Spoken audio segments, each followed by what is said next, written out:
E-A-G-L-E-S. Eagles. Oh, my God. That was one of the most emotionally exhausting games that I have ever seen. And it is the Lehocky Eagles postgame show live here from Ocean Casino. Well, you know, they say that football's a game of inches, right? It wasn't enough at the end that these precarious moments where the Eagles really could have lost that game because the Cowboys got to the 6-yard line. But we're talking about a matter of inches.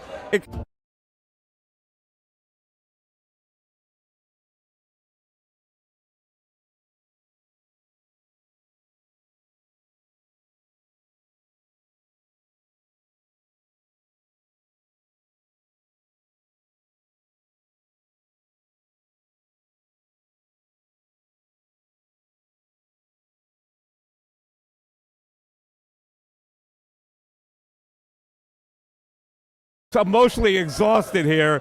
I'm Mike Missinelli. First of all, before I introduce my cohorts today, Derek Gunn is not with us today.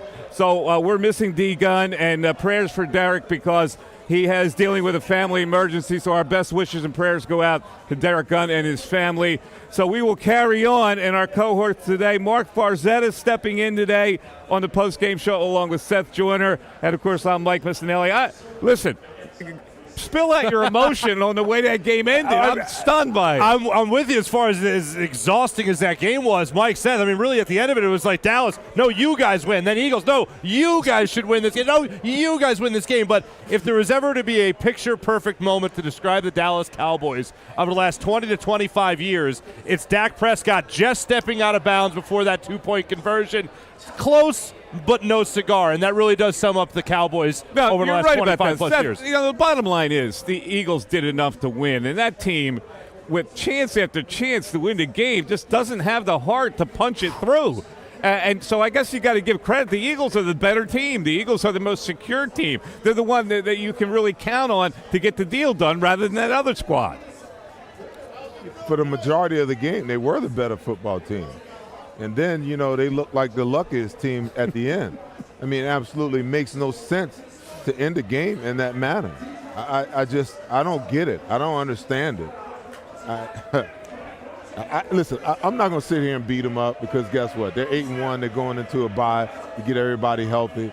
I don't want to hear it all over social media. Oh, but they won. Yeah, okay.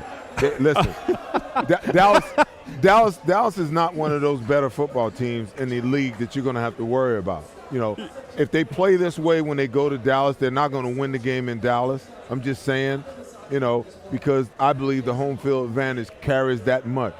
I mean, I can't remember the last time that the Eagles actually went to Dallas and won in Dallas, but this sets them up perfectly because it's the split. I don't see the Eagles losing to the Giants twice. So they're going to win and run away, you know, with the division. But just the way that they play football all season long, I just don't like it. And it's hard to say that you don't like something about a team when they're 8-1. It's absolutely insanity, man. They're 8-1 now. I mean, let's just go over the last few moments. I think the point I'm trying to make is that Dallas can't cinch the deal. And they should have cinched the deal. I mean, they really had chances to win this game, and like Cowboy teams of old, there's something missing. There's always something missing. But let's go over the last precarious moments. Mike, hold on a second. What's that? See, you want to make it about Dallas. I prefer to make it more about the Eagles. You can't have these illegal contacts. You can't have I'm going to go over that in a second. Can't jump off sides. I'm going to go over that in a second. All the dumb nonsense. They made a ton of mistakes at the end, obviously. But the Cowboys seem to have the template for not cinching the deal. So choking. Let's just go over the last few moments. It was it looked like it was going to be a comfortable 28-23 win. And now Dallas had 3 timeouts. They get the ball back, and we're not expecting that they're going to get the ball down the field. Well, what happens, and this is to speak in the Seth's point, that this is why he's so ticked off, because a good team really doesn't close out a game like this when you're the Philadelphia Eagles. They had the pass interference right out of the chute. They had a roughing the penalty, a stupid penalty by Hassan Reddick. Jalen Carter on an encroachment gets the ball to the 6-yard line, 1st and 5 at the 6-yard line. Now here's where the Cowboys take over. They get a false start. They get a sack from Sweat, that sends them way back. They get incompletion in the corner of the end zone. They get the delay of game penalty. So now it's fourth down. They started at the 6. They're now back at the 26. And they complete the final pass to CeeDee Lamb, but it was a shorter pass. It wasn't going to get into the end zone, and it stopped at about the 4-yard line, and that's the ball game. I mean, there are so many little twists and turns in this game, and I look at it and I go, boy, the Cowboys gave the Eagles 2 possessions. This is what I'm talking about. It separates a good team from a team that's ready to just give it up. 2 possessions the Eagles had. They started at the 40-yard line. Now, who does that in the NFL to a good team? Do you allow the other team to start at the 40-yard line? One, the kicker kicked it out of bounds, and the other one, I don't remember what was the face other one. mask. They pulled the face mask off. They pulled the face mask. A special teamer pulls the guy's face mask and helmet off to start at the 40. So, I'm looking at this. This team is ridiculous. And then it comes down to the point where they almost win the game. Yeah, well, before the game, we were talking about this as possibly making the Dallas Cowboys look like the Miami Dolphins, which was basically a team that looks pretty elite most of the time, except for when they play the good football teams. And the Eagles, and yes, I have my problems with the way they played some of this game, and we'll get to that, I'm sure. But when it comes to winning football games against the upper echelon teams in the NFL, there's no better team that does that more so than the Philadelphia Eagles. And they proved that the Dallas Cowboys are still the Dallas frauds, and they took advantage of all the opportunities that they possibly could. The Eagles even afforded themselves the right to pass up on other opportunities in this game, and it basically came down to the Dallas Cowboys not being able to score and not being able to cash in on big opportunities presented to them. Let's highlight a couple of the big plays, first of all, right? Blankenship did make the play on that tight end. And at that point, the Eagles had taken control of the game with a couple scores in the third quarter. And so now we're in the fourth quarter. It's 4th and 1, and we're having a discussion. And I know that, Seth, I'll let you speak on this because you would have kicked the field goal there. Instead, they decided to go for the touchdown on 4th and 1 with the score 28-17. And your reasoning is if you kick the field goal, you still got to score again, and you get the 8-pointer to tie it. They decide to go for it. They find the tight end wide open. Blankenship does make a pretty good play on it. I didn't even think it was not a touchdown until the replay shows that the guy's knee was down on that play by like a half yard. So that's the first thing that happens. Then the Eagles, I thought the Eagles got a little conservative there, like playing not to lose rather than to win, because they give the ball right back on a 3-and-out punt, and the Cowboys score to make it 28-23, and that on a 2-point conversion is where Dak Prescott steps out of bounds with a chance to make it 28-26. 25. Where they're within a field goal. They squander that opportunity. And then finally, on the next drive, the couple of big plays that I'm citing are the sacks by Brandon Graham. He had one by himself. He had one with Jalen Carter. That was a monster play by him at that point of the game. I mean, how many clutch times have you seen this defensive line step up? Hassan Reddick has done it time and time again. 6.5 sacks coming into this game in the fourth quarter. Then you see a guy like Brandon Graham step up and make the play that you just referenced. Hassan Reddick made another good play. Ended up having a couple of penalties as well. But then also Jalen Carter steps up and makes a play. When the Eagles have needed to get a big play, they have been able to rely on their defensive line. And to see Brandon Graham, for instance, come into today's game with only a sack and a half on the season and gets a sack and a half in the game, that's stepping up. If you're going to step up in a money situation, there's no bigger money situation than against the Dallas Cowboys and going into a bye week. So you saw them step up in that situation. Seth, how did you feel about the way the Eagles handled the end of that game? Did you think they got conservative? They punted twice. They gave the ball back to him twice on punts on 3-and-out type situations. I didn't mind the one after the touchdown. I didn't mind that one. I didn't mind because they were backed up. They went push first play. Then they came back on 2nd and 7 or 2nd and 8. The thing I didn't like about that play is that you're trying to throw a slant to Olamide Zaccheaus, who plays three plays a game. And you got A.J. Brown over here, one of the preeminent wide receivers in the league, and he's throwing a fit because it's like, how dare you call a play to throw it to him instead of me? A.J. catches that ball, he gets the first down, and we start chewing clock from there. So, listen, when you're backed up, I get it. You're just trying not to make a mistake, but you got the Dallas Cowboys, by the necks at that point.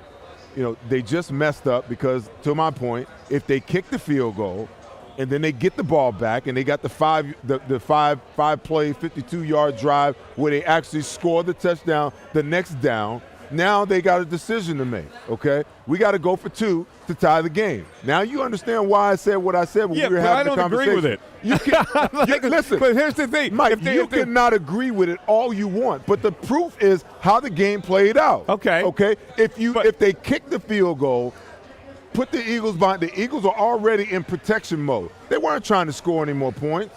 They were going to go 3 and out the next series anyway. So now you make the Eagles punt. Now you hold your breath because this Turpin kid, if he catches a punt, you got problems. And the Eagles defense hadn't stopped them at that point. They go down and score. Now you got to get a 2-point, and now we're looking at overtime. Listen. Mathematically, you're correct. We've fallen in love. Bring you in on this. We've fallen in love with that nonsense of always having to go for it. Forget the nonsense. Yes, it's nonsense. If you have confidence in your offensive team, you're 4th and 1. What are the chances you get back to that situation? You got to take advantage of that situation to score a touchdown when you've only got 1 yard to go. No, you don't. You needed 2 possessions anyway. You needed 2 possessions But the second possession needs 8 points to tie it. So what? If you score the touchdown and you score again, you win the game. If in Buster's Candy and Nuts, we'd all have a Merry Christmas. See, that's what these stupid decisions are built upon. Is if and probability. But when it doesn't work out, because guess what? They turn the ball over. Yeah. By that much, okay? Then when they score, they get the 2-point conversion, but Dak steps out of bounds. Look at all of these ifs that come up, where you don't make the proper decision. We have just fallen in love when we're drunk on analytics and drunk on always having to go for it. But they had the touchdown. See, not that this matters. We're talking about what Dallas didn't do. They had no touchdown. It shouldn't matter to us. In that situation, they did not get the touchdown. They didn't get the touchdon. They should have gotten the touchdown. Yeah. See, by a miracle, they didn't get the touchdown there with the pass to the tight end. I love these adjectives. If, shoulda, coulda, woulda. You got any more for me? I think they're contractions. Aren't they? What are they? My head is still spinning. Last thing I'm going to remember right now is 8th grade grammar. But when it comes to this game, I think they had to go for the touchdown in that situation. When you look at that situation, they're not – look, yes, had they been putting up numbers, had they been racking up yards, did CeeDee Lamb have 150-plus yards, whatever he ended up with, 160, whatever – yes, he had been doing that all the damn game. But when you look at this particular situation, you don't know whether or not you're going to get back there. And look, the Eagles' defense eventually woke up by being able to get after the quarterback. So if they just go for a field goal at that time, I mean, if you're Mike McCarthy, you're telling your offense in that situation, well, this is the only shot we really got. If you don't score, if you don't go after it at that point, you're telling your defense, you're telling your offense, you're not putting up any more points. They had no chance whatsoever, none, at winning that game. Once they decided to go for it on 4th down and came up 6 inches short. They had no chance. The only chance that they had. They almost won the damn game. They got to the 5-yard line. But listen to what I'm saying. The only chance that they had was for the Eagles to play as stupid as they played down the stretch. Now that I agree with. I agree with. Absolutely. Because okay, well, let me use the conjunction. I don't know. I don't even know what it is. If. It might be a if. It's definitely. I think it's a preposition. It's definitely not an adjective. Let me go back and say, okay, if the Eagles play the game the way they're supposed to play it, okay, then there's no shot whatsoever with two possessions. They need 2 scoring drives in order to tie this game up. They need 2. There's no way if they play it the proper way, okay? But you can't have jumping off sides, illegal, jumping off sides on Jalen Hurts. You can't have, the PI on James Bradbury. You can't have the unsportsmanlike, the little shoulder on Reddick. On Reddick. You can't have those dumb plays. No, you're right. It almost looked like they wanted to give this game to Dallas. I could not believe that Dallas, because we're looking at that other drive. This was the drive at 28-23 where I thought the game was over after this. The Cowboys had gotten into Eagle territory, and on a 3rd and 10, Dak hit a crucial pass to the tight end Ferguson, with Morrow in coverage. So they were down pretty deep. And this is when the sacks come. Brandon Graham gets the sack on a second and makes it 2nd and 17 back at the 38. And then Graham and Carter get another one. And on that play, they may have missed the hands to the face. Yeah. They may have. I thought it was a shoulder Right. pad. I thought it was a shoulder pad. Yeah, okay, all right, so whatever. Now they're in a 3rd and 21. Every chance the Cowboys got, they gave it back. So 3rd and 21, they do complete it to CeeDee Lamb, but on a 4th and 8 with 1:30 left, incomplete to the right sideline with Bradbury on Tolbert. They don't go to CeeDee Lamb in that particular situation, and they don't even go to the tight end, who seemed to have the middle of the field wide open for him. Why would you have gone anywhere else? Right. They were cooking Bradbury all day. I don't know how many touchdowns he gave up today or how many PIs he had. I don't know today. if Tolbert's going to cook him, though. That's my thing. Tolbert cooked him for a touchdown earlier. Yeah, he did. You're right, they did. And this is nothing new with James Bradbury, unfortunately. He has not looked particularly great this season at all. No, he didn't play very well at all. I like the way that Slade played today because they had him in a more aggressive posture. And they put him on CeeDee Lamb in the slot. And when you had him on CeeDee Lamb, he was doing work today. Yeah, and it's what I keep talking about, how you play these cornerbacks, and the fact that the coverage and the pressure has to work hand in hand, okay? I am just amazed at how little pressure, Sean decided to dial up today. I mean, you're just letting Dak sit back there. Another guy that's thrown for 300 yards on us today. It's ridiculous. You are not always going to get pressure with a four-man rush. So sometimes you got to send the extra guy or the extra 2 guys, and live with the results of that. But if you speed Dak's process up, I mean, we were talking about it at the end of the game. They sent Zach Cunningham. Zach runs up in there, Dak throws it in the dirt. I'm like, if you just speed him up a little bit, just a little bit, it makes all the difference in the world. Well, if you're going to let him stand back there. They sacked him 5 times today. They pressured him a lot, though. Yeah, there were a lot of pressures on him today. The ones that really only mattered were the last 2, at the end of the game. Those are the ones that really only mattered. When you're not generating, you can talk about the sacks, you can talk about the hurries all you want, but if they're not timely enough to affect the game, like the last 2, they affected the outcome of the game. The other 3 early on in the game, they're non-existent. They didn't really accomplish anything. And my thing is, you cannot keep playing football in this manner where you don't affect the quarterback, where you don't stress the quarterback.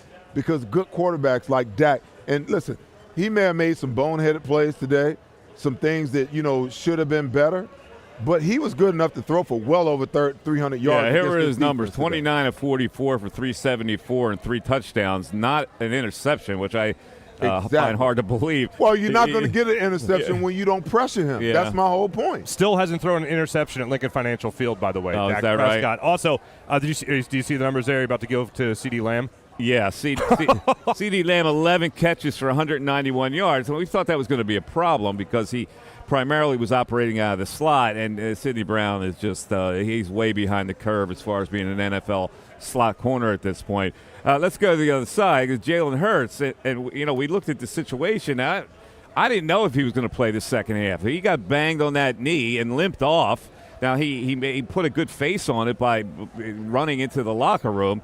But Jalen, 17 of 23 today for 207. He wound up running the ball 10 times. I don't think any of those were designed runs for only 36 yards. He was hobbled the whole game. Now, we thought the Eagles were really going to concentrate on running the football against Dallas in this game. But they did it as soon as they come out for the second half. It's funny because when they notice they haven't run the ball in the first half, usually in the second half they start running it and say, oh, we forgot about this. And of all people, Rashad Penny carries the ball a couple times in the second half. But DeAndre Swift, 18 for 43, very pedestrian. And Gainwell only had 3 carries today. He had a big one, but only 3 carries for Kenneth Gainwell today. So I don't know. What do we make of the offensive game plan here? I mean, we all did talk about how much they were supposed to run this ball. in this game today, and they did not do that even a little bit. They did it initially when you saw Kenny Gainwell go for that big touchdown, and we all know the controversy after that game last week about Kenny Gainwell and answering DMs or whatever they might be on social media. Yeah. So I think that was a big point of emphasis for Nick Sirianni to make sure Kenny Gainwell got the ball with the opportunity to score a touchdown, which he eventually did with that flip into the end zone. That's all well and good, but you need to see more of that in a game like this. And I think one of the big reasons the game became all of a sudden out of control is because you weren't trusting your running game. You weren't trusting your offensive line. And I understand to a point you have a guy like Tyler Steen making his first NFL start at the right guard position here for the Eagles. But at some point you got to consider the fact that run blocking for a lot of young offensive linemen in particular is a much easier game than passing. So for me, I was very surprised the Eagles didn't trust that a little bit more in the early goings of this ball game. And DeAndre Swift was able to get it going very little bit today, 43 yards, but 18 carries for him, considering the lack of success they had. I was surprised they stuck with him as much as they did in this game. Seth, I know you're pretty frustrated at this point by screaming that they should run the ball more, but like, what are your thoughts on this? You know, the other thing, too, is when you run the football is as big as, if you run the football. To your point, they're always going to look balanced because, they're going to get up to a point in the game where it's like, oh, my God, we're way out of whack here, so we need to, get back. So you can go ahead and look at the amount of attempts by Jalen Hurts and then look at the rushes. So he had a tush push for a touchdown, and he had 2 tush pushes for first downs, correct? And one at their own goal line. That was in the 3-and-out they had after they went for the touchdown. Dallas went for the touchdown, didn't get it. Mm-hmm. Okay. He got 3 yards on it on one leg.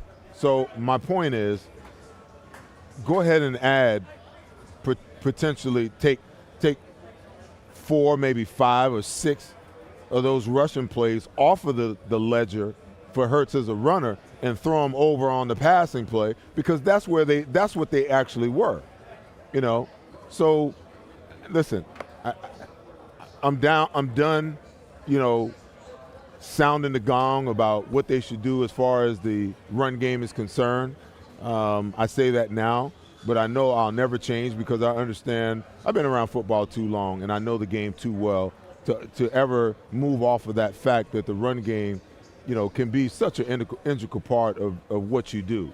For the Chiefs last year in the Super Bowl in the second half, it was integral to their getting their offense on track and then winning the Super Bowl. I watched them do the same thing today with Miami crawling back in the game. They went back to, the run game and it secured the victory for them again. When you go back and you look at the stats, they were balanced in the Super Bowl and they were balanced today.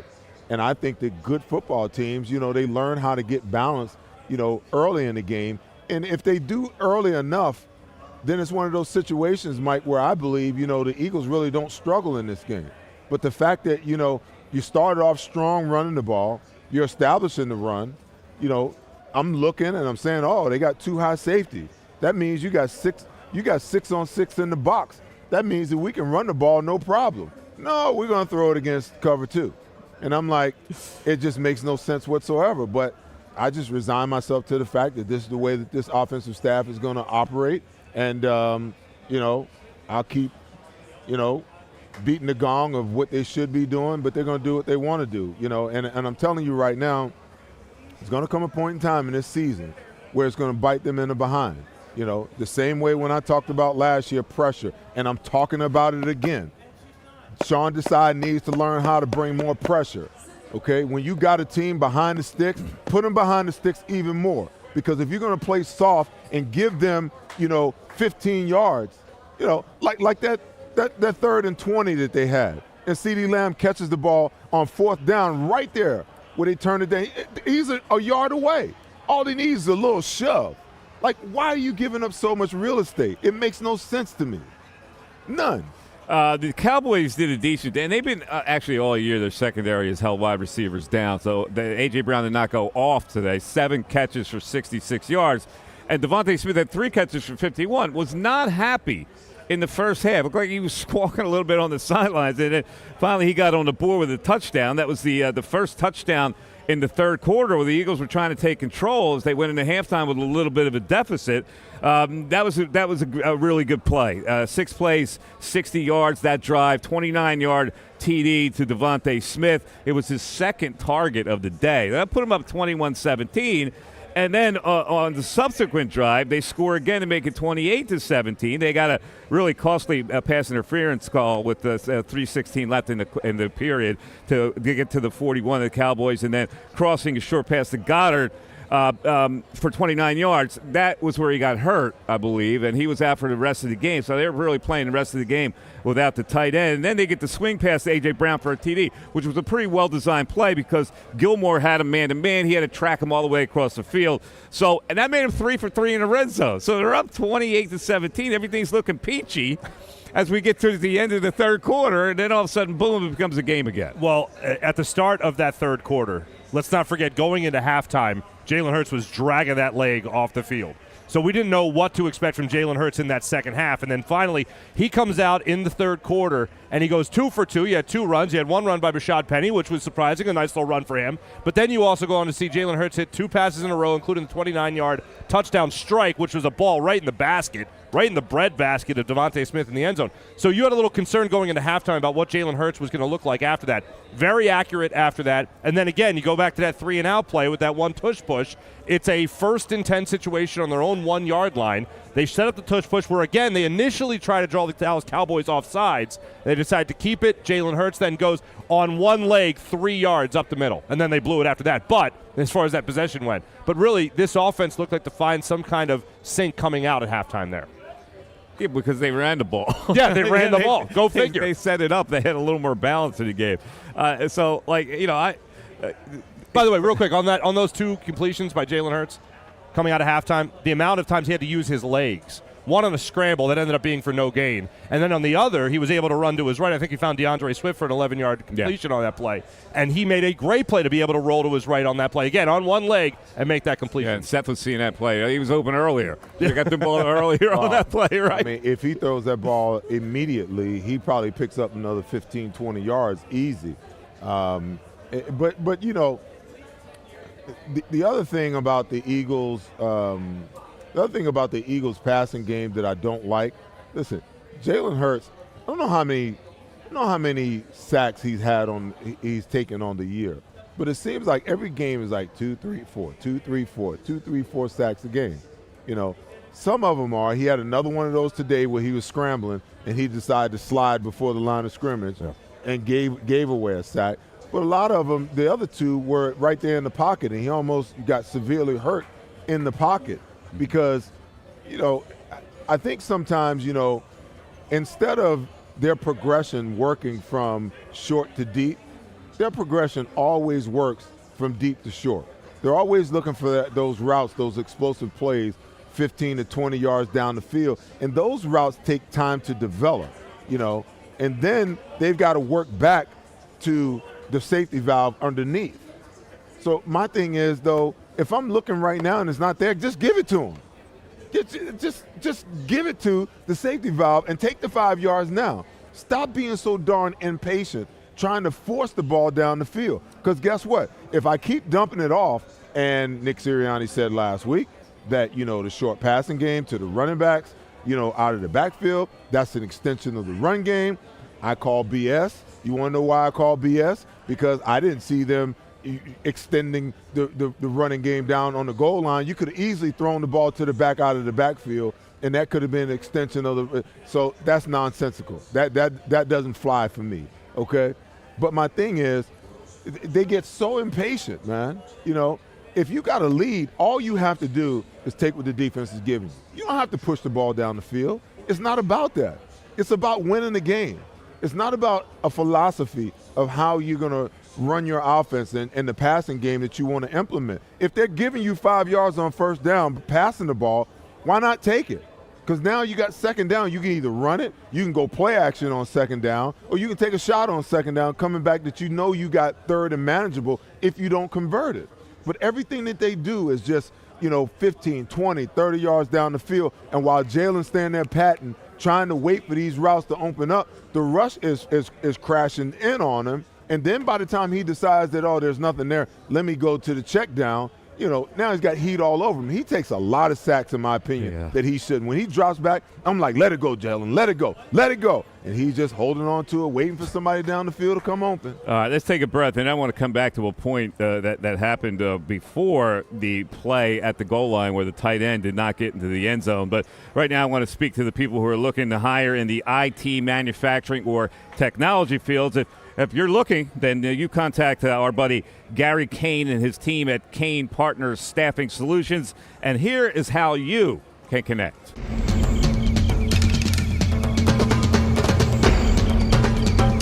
Staffing is not easy, but that's what we do every day, all day. The key to our success is storytelling, asking the right questions to find the right people.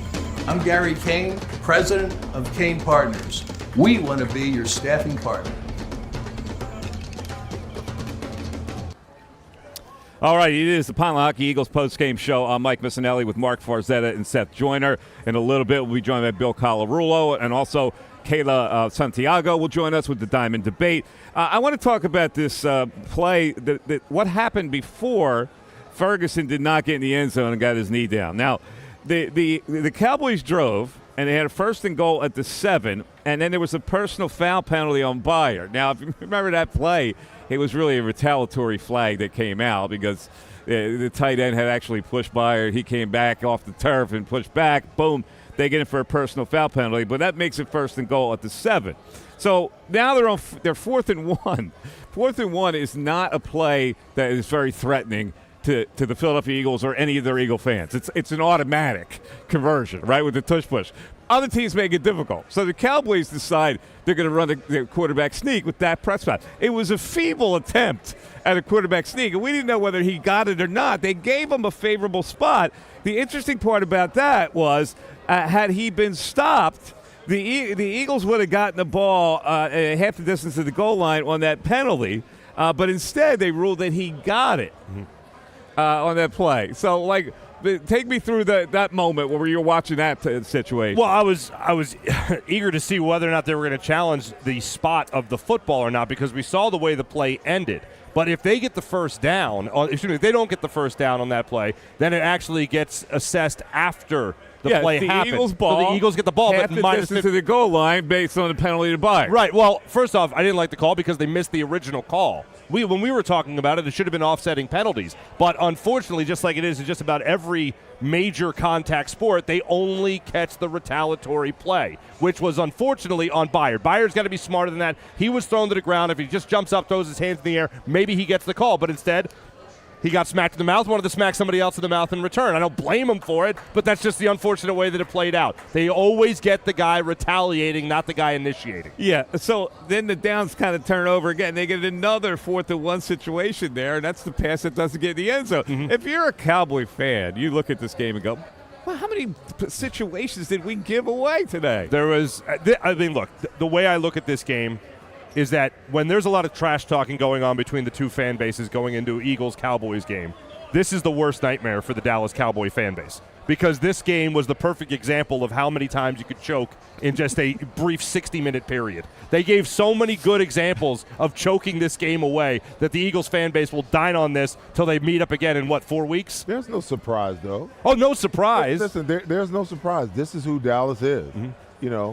They're going to puke on their shoes every single time, every week you turn around. They're like Slut Rock, and Murphy's Law is always Slut Rock again. And Murphy's Law is everything is in effect with them in every single way.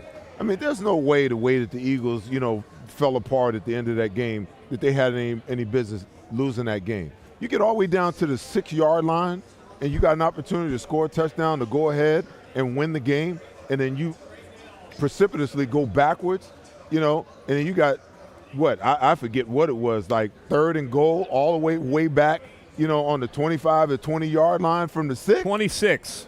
It's just unbelievable. But that's who the Dallas Cowboys are. That's who they are. If there's a way for them to mess it up, a way to lose it, a way to screw it up, a way to muck it up, they're going to find a way to do it. That's just their MO. That's who they've been for the last 25 years. So we can pretty much dispose of them as a threat in the NFC. Can we dispose of them right now and move on to who are the other teams that might be able to challenge? Are they 5-3? Cowboys? 5-3. Yeah, got the 5-3. 5-3 Eagles, 8-1. They're 5-3. The Eagles are 3-0 in the division. The Cowboys have one loss in the division. Who are the Eagles losing to? Even if they split with the Cowboys, they're still going to come out on top. Just record-wise, the head-to-head wouldn't even matter. You know what I'm saying?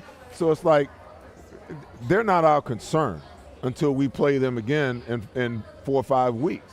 Our main concern is trying to figure out, how we're going to navigate what Steve Spagnuolo is now going to throw at us. Because to me, he is one of the most creative defensive coordinators in the National Football League, and he had a blueprint for what to do with Jalen, even though Jalen had a hell of a Super Bowl. He's got cornerbacks that play aggressive. He's got safeties that play aggressive. And he's got a stable of linebackers that are not afraid to make plays. So that's got to be the focus. The coaches are going to go into self-scouting mode to kind of figure out, okay, let's look at the numbers and see, where we've been, where we've been predictive throughout the first 9 weeks of the season, and then let's make some adjustments as we go along. What changes can we make? What can we add to the repertoire of what we do well and what we like to do to add a run play or a pass play for offensive coordination? And then defensively, the big thing is just they got to get healthy, man. They have to get healthy. They got to get healthy enough. I don't know if James Bradbury is unhealthy or, they preach, can't give up the big play, because a lot of times precipitously that's what happens. When something's preached to you, don't. That's the thing that normally happens more than anything. But he has just not looked good, the last 3 or 4 games, and they've got to get him back. I'm more worried about him than I am Eli Ricks and Sidney Brown. I don't expect for Sidney Brown to really thrive in the slot. I really don't. But they're trying to get him as much practice and as many reps as they can, because they've been so beat up there. Because if you lose Eli Ricks, now you're going to have to play him there. Even Eli Ricks is a young guy, and he's trying to figure it all out. But there's just so much going on with this defense, and how do you figure it out? They can't stop the run in the 4-man front. They have to get in the 5-man front to stop the run, and then that makes you weaker on the back end, because that's one less guy you got in coverage, unless you're going to drop Hassan Reddick or you're going to drop, Nolan Smith. So they got some things they got to figure out, because these offenses they're about to face, these are the type of offenses they're going to have to beat if they think they're going to win Super Bowl 58. All right, let's take a break, and the Diamond Debate is coming our way, and also John McMullen. Don't forget, we'll hear from John as he covered today's game at Lincoln Financial Field, and also Bryce Harper showed up today at the Yard. And I saw Bryce was in the suite, and he did the Phillies player. He did that. Yeah. Did you see they billed him as Phillies player? Did they? Bryce Harper. Phillies player. Not two-time MVP or anything. Phillies player. Yeah. Who said that? The Eagles.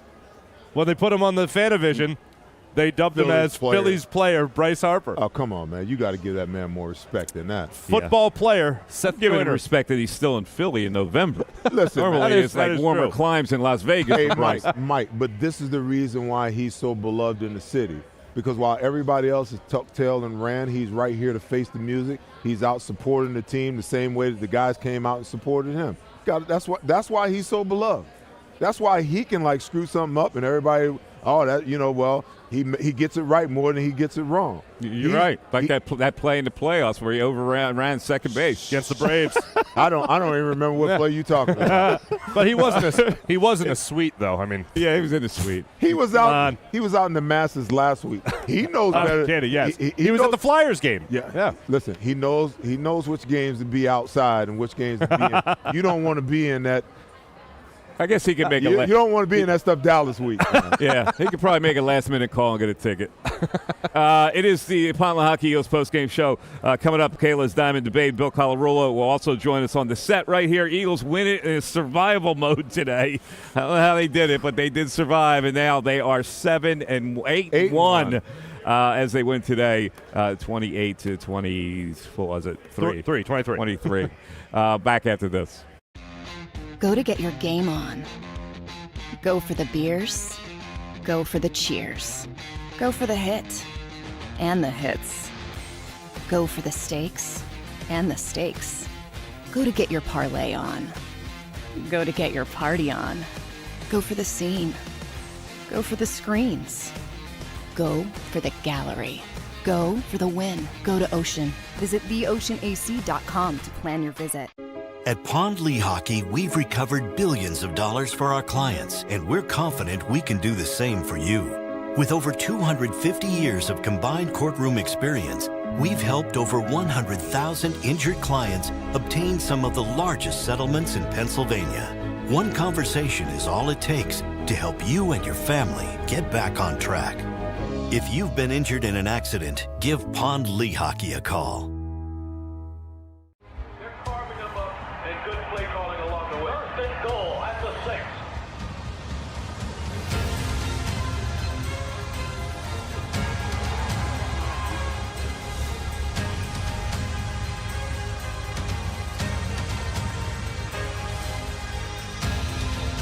Field of life, First Trust Bank is there for you. Champions on 3. 1, 2, 3. Because Philadelphia dreams deserve a Philadelphia bank.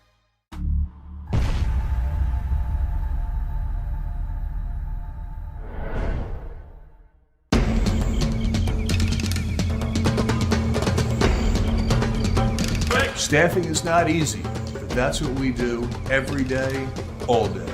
The key to our success is storytelling. Asking the right questions to find the right people. I'm Gary Kane, president of Kane Partners. We want to be your staffing partner.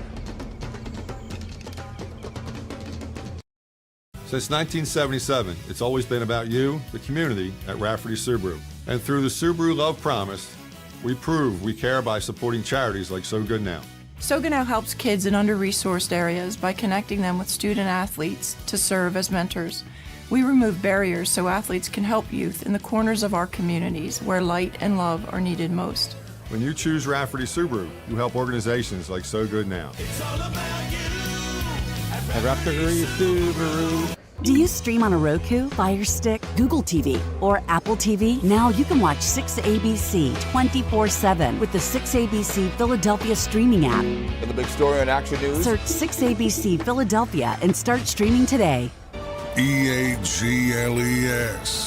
Eagles.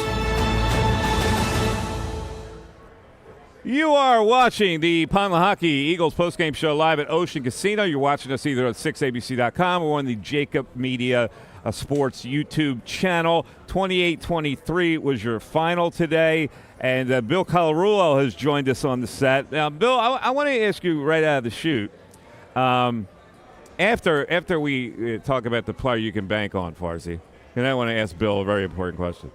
All right, okay. So the player you can bank on, brought to you by the First Trust Bank. I'm going to have to say it's Brandon Graham. Now, he didn't do a lot, but in the end, he showed up, made a couple really interesting plays there to get sacks. As it turned out, Dallas had another chance after that, but he shows up. Yeah, no, I mean, if you're talking about a guy you could bank on, who better to bank on than a guy that knows more about this rivalry than really anybody else on the roster, and that's obviously Brandon Graham. Obviously showed up in a huge situation, but I got to say this, for a guy we have talked about a lot, or excuse me, a position we have talked about a lot, linebacker, I would never expect a guy like Zach Cunningham, even though he's played very well, to show up the way he showed up in the fourth quarter. You constantly saw he had 3 plays stopped in a row when the Cowboys were in the red zone, when they were unable to get that touchdown, when they went for it in the situation where we were debating whether or not that was a right call or not by Mike McCarthy. They went for it. He was one of the players in to make sure that they made that stop. So Zach Cunningham, I got to say today, especially getting more snaps from Nakobe Dean, again going out with another foot injury, I thought Zach Cunningham really showed us a lot today. I'll go with him as a player to bank on. Hey, Farzi. when they announced that Kobe Dean was coming back, what was the question that I asked him pregame that first week? Why? What was the question? First week of the season. I don't. You got me. The first week when the Kobe Dean was coming back off the first. Oh, the question you had asked is they got a decision to make. Who are you going to start? Because Zach Cunningham and Nicholas Morrow had both played a lot better than we had originally anticipated at the start of the season. And Kobe Dean did not really get to the level we'd like to see him get at. Now, again, injuries have played out, but you're right. When it comes to that first week of the season, you saw the injury and the guys were coming back. Who are you going to really be relying on as a linebacker? Listen, they're going to talk about last week. Oh, he had 12 tackles and he led the team, but most of those tackles were 10, 15 yards down the field. That's that's non-productive in my opinion. That's free safety territory. It's not linebacker territory. Yeah, Reed Blankenship should be making those tackles in that area, not Nakobe Dean. So and I've said all along that the two guys, Morrow and Cunningham, were playing well. And now you insert both of those guys back in now because Nakobe Dean is injured again, and they both played well again. So I'm of the opinion, I know that the Eagles want Nakobe Dean to be, their guy. You spend a third-round draft pick. Here we go with that again. You spend a third-round draft pick on the guy, and you want him to be the guy, more so than he can really be the guy. I haven't seen it. I just have not seen it. I've seen two other guys, Zach Morrow, 3 sacks in a game. Zach Cunningham, Nicholas Morrow. Yep. Zach Cunningham showed up big today, with extended play. Now, do they need some more depth? Yes, but I think that those two guys have earned the right to be the starting two linebackers and the guys that get the majority of the play, even when Nakobe Dean is healthy, Because, again, if you want to talk about meritocracy and the best players on the field, the best players get the play, then that means that those guys have been more productive than he's been, even when he's healthy. So that means that they should get the lion's share of the play. Forget about the draft pick and the expectations for what you want. If you're into winning, then you play the best players. It's that simple. All right, we're going to get back to this in a second because that's Derek Gunn saying he's got draft pick protection, and that's the reason why they're going to roll with him. I understand it. So Bill, I want to ask you this question because it occurred to me that the Eagles in the fourth quarter were more inclined to protect the lead rather than try to put the game away. Did you get the sense that they lacked offensive aggression once they had that lead and when they scored the 2 touchdowns in the third quarter? I did, and you guys may disagree with me, but I didn't hate it in the fourth quarter because you're going up against a defense like the Dallas Cowboys, who we said in the pregame is an extremely opportunistic defense. They've won games this season by causing turnovers. So the last thing you wanted to do was give them an opportunity to change that game with a turnover. Unfortunately, it almost happened when DeAndre Swift ran into A.J. Brown, which I don't know what happened on that play. But I didn't mind the play call. And look, we sat up here in the pregame, pounded on the table, run the football, run the football, run the football. They ran the ball 33 times. They only threw it 23 times. I liked the balance. I had some questions with a 3rd and 3 play call late in the game. Don't know why they didn't just run that twice. Yeah, it was the one they threw a kind of a deep sideline shot. But I was okay. I was okay with the play calling. But I'll tell you real quickly, you guys talk about the player to bank on. I don't know how we don't go with Jalen Hurts. We sat up here at the halftime show, me and Farzi and Kayla, saying, is Jalen Hurts even coming out at halftime? Not only does he come out at halftime, he goes 6 of 7 on 2 drives, throws 2 touchdown passes, and that's really what changed the entire outcome of this game was what happened early in the third quarter. So a player to bank on, Jalen Hurts. And after the game, I don't know if you guys saw the quote, he said he would do anything for this team and anything for this city. Gave me goosebumps. Jalen Hurts. Bill, let me tell you something. You knew darn well he was coming out, man. He's a warrior. You knew he was coming out. Because he's a player to bank on, Seth. Listen, I agree. But where I don't agree with you is the conservative nature of the play call. See, the Eagles had this problem last year. They had this issue last year. Last year they would get a lead. The defense would play prevent, and we get conservative on the offensive side of the ball. And before you know it, in the fourth quarter, we were in a game again where it didn't seem like it should be a game. See, so when I look at teams like Miami and I look at teams like Kansas City and I look at teams like Buffalo, when they get a lead, they keep trying to stack, points on top of points on top of points until they make you understand and realize that no matter how much hope you think you got, you really don't have any, okay? Because we've just squeezed your neck and squeezed any little bit of life of you even thinking that you can come back in this game completely out of you, okay? The Eagles don't do that. And then they ain't got the audacity to turn around and play real conservatively defensively. Oh, we're going to give you 15 yards here and 10 yards here and 20 yards here, you know? And then when we get down in the red zone, then we're going to try to tighten up. No, because what you're doing is football is a game of momentum.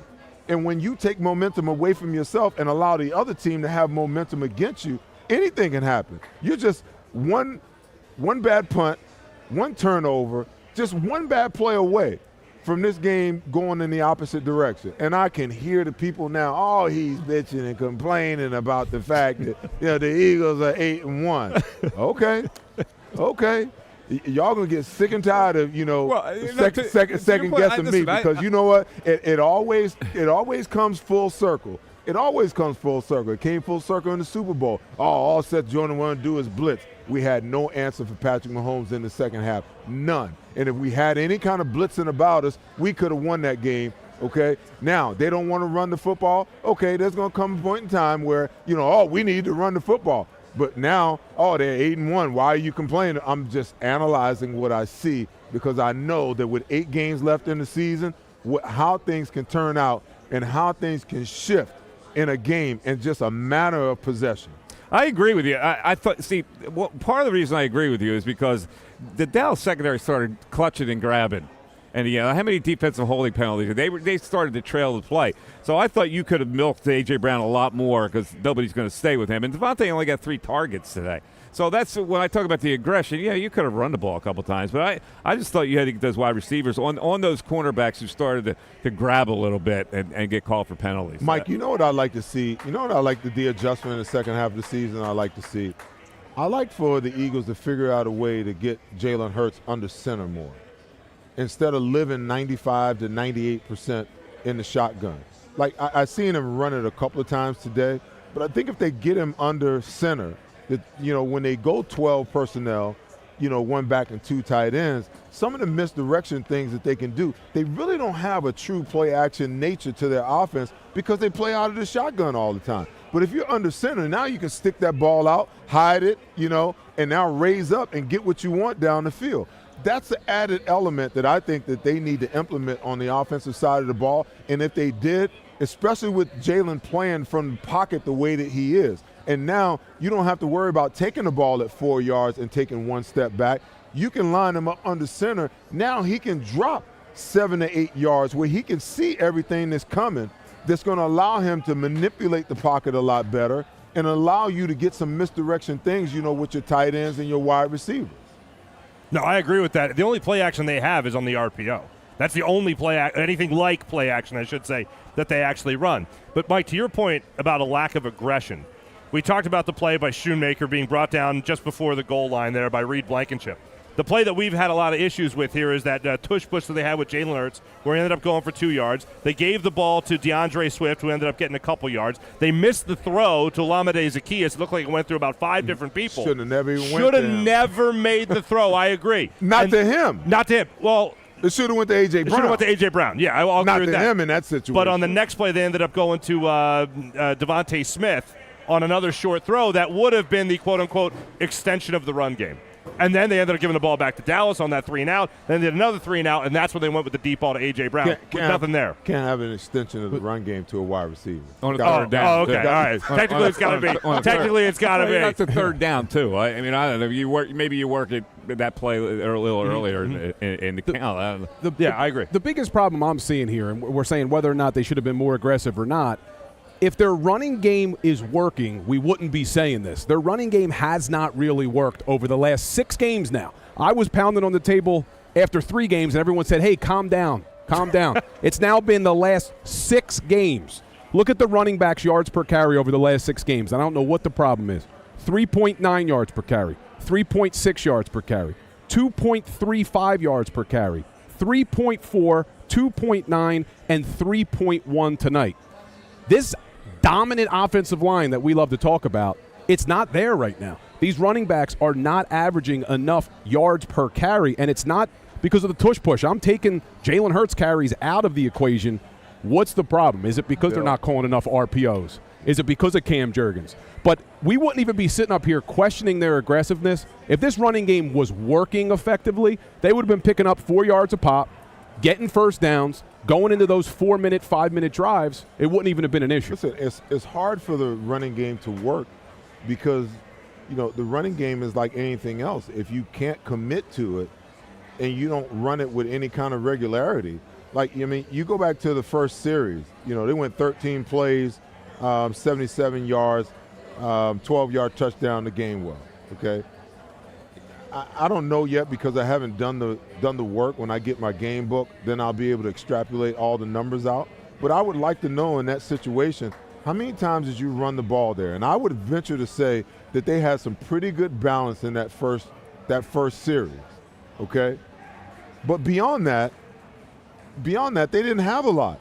Let's say that they had 13 plays. Let's just say that 6 of them were runs.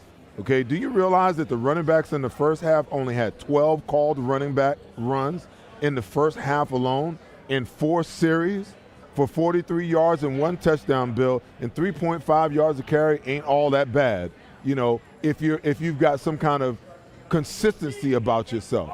But the problem with the Eagles is they will use the running game, early, and then all of a sudden they'll get away from it and get pass happy. And then they realize that they've been overly aggressive with the passing game. And to Mike's point, they come out after halftime and they make it a determination to try to run the ball in the second half early with Rashad Penny. And then all of a sudden, they'll go like Rashad Penny ripped off 6 yards. Then he lost a yard. Then they decided to just throw it the rest of the way. Yep, that'll be enough. I was thrilled with 12 carries, man, to the running backs. Last week they gave him 3. I get you. Trust me. Thrilled with 12. Well, let's look at them. Are they reliable enough in their substitutions with running backs? Now, DeAndre Swift carried 18 times today. There's going to come a point in time where DeAndre is going to get shut down in games, right? We've seen that before, where somehow he gets shut down, whether he's tired of a certain game or whether he needs a break, whatever it is. And then they got Gainwell. They only gave the ball 3 times today. Boston Scott missed the game for personal reasons. They had to use Penny. Is the rotation reliable enough? I think you can bank on it when it comes to the amount of times they're willing to give DeAndre Swift the football. Because, how many weeks in a row now are we looking at a situation where he gets 15 to 18 carries? That seems to be the number that they are most comfortable with. And, Bill, I know you broke these numbers down earlier in the season, but that's about the number that they relied on him with the Detroit Lions. And now the Eagles are looking at him with the same type of strategy to almost conserve him. I don't know if it's for later in the season. I don't know if it's for this quote-unquote gauntlet that they're facing here over the next 5 games now of the season. But when it comes to the rotation, DeAndre Swift should be the clear-cut RB1 of this football team. That I have the issue with. I know still when they get into the red zone, they like to rely on Kenny Gainwell. When they have the short yardage situations, they like to rely on Kenny Gainwell. I'll say this as somebody who has really doubted Rashad Penny and was saying that much in the pregame today. He showed me at least that he could get to that line of scrimmage, then beyond a little bit with that run that he had. But then the next one he had wasn't that great, and they decided not to give him the ball again. I think Boston Scott is eventually just going to get those numbers back, get those carries back when he's back in the lineup, when he doesn't have a personal issue. But as far as the rotation goes, they seem to have set numbers when it comes to DeAndre Swift and a set position for Kenny Gainwell on 3rd and shorts, 4th and shorts if they don't run the tush push, and in the red zone. That to me is mind-boggling, though. They've always had that. It's been that way since Doug Peterson's been here. You're very rarely going to see a running back, that carries the ball more than 16 to 18 times per game, because I guarantee you the analytics or the sports science say that the probabilities of guys getting injured in a game go up exponentially once they get up. Now, you could go all the way back. I can give you 2 games, since the Doug Peterson era into this era. There's only been 2 games where a running back has got the ball more than 25 times. LeGarrette Blount in Week 3 of 2017, okay, and DeAndre Swift in his 200-yard game against Tampa Bay where he had 25 carries or 28 carries or something like that. Now, that was a necessity because Gainwell was hurt and out, and in some ways, I don't get the sense that they really trust Boston Scott. I don't understand why not. The guy doesn't do anything but just make plays. You can't just keep him around to be a giant killer, every single year. The kid can flat out play. But they believe that Kenny Gainwell is a better back than he is, But I would imagine if the Eagles are only going to run the ball 18 to 20 times a game, and Bill, you alluded to the number, the 33 times they ran today for 109 yards.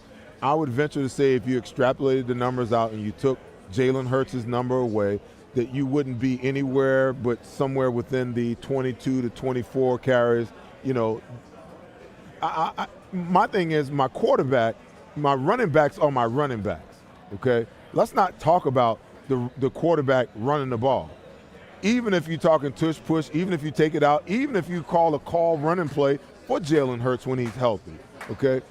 The run game is defined unless you're running RPOs, and they clearly aren't running RPOs with Jalen injured. The running game is defined by the running backs, okay? And if you're averaging 65 to 75 plays a game, 20 plays, 22 runs is just not enough to balance it out to make it make sense. I mean, so you're telling me that we're basically going to run the ball 5 to 6 times per quarter? That's not enough. That's not enough for me as a defensive coordinator or me as a defensive player to even believe in you even running the ball. So my mentality is different. Well, let's go get the quarterback and let's play the run on the way to the quarterback. I agree with everything. The one thing is you could always depend on Miles Sanders getting the ball in the red zone. The fact that Kenny Gainwell is getting red zone carries over DeAndre Swift, that to me is what is mind-boggling. We have questioned his productivity, and we've questioned it out loud, and Nick Sirianni is standing on a pedestal for him, okay? Now, he had a great run today. He had a great run on that first down, on that third down run. But the overall production that says that he should be the sole number 2 back, that's yet to be proven. But Nick Sirianni, he's the type of guy that, hey, you're going to call out my guy? We believe in Kenneth Gainwell. We believe in him as a player, and we don't care what anybody says. We're going to leave him out there. Okay. But is there a problem with the offensive line? I know we keep talking about the running backs. We're blaming Kenny Gainwell. We've even blamed some of the play calling, which I've had my issues with. But is there an issue with the offensive line when it comes to run blocking? Because they're just not putting up anywhere near the amount of yards per carry that they did last season and even in that 3-game stretch to start the year. So I think personally what part of it is you got to look at the box. A lot of times the Eagles they don't spread you out to run it. Sometimes, they'll tighten up the box so that they get A.J. Brown and Julio Jones in there to do the blocking. The problem with that is the closer you bring those guys to the box, the more bodies you have around the line of scrimmage, So if I've got you in man coverage, Bill, and I see you go block, my job is to replace. So then there's nobody there to pick me up. So then what winds up happening is, you get a tackle for a loss rather than a successful play. Why are we not spreading people out? Okay, and why aren't we looking at the defense and saying, oh, my God, they're in too high safety. Anytime they're in too high safety, that means that they got 6 in the box. We got 6 in the box. We're man on blocking. Let's run the football. But they don't do that.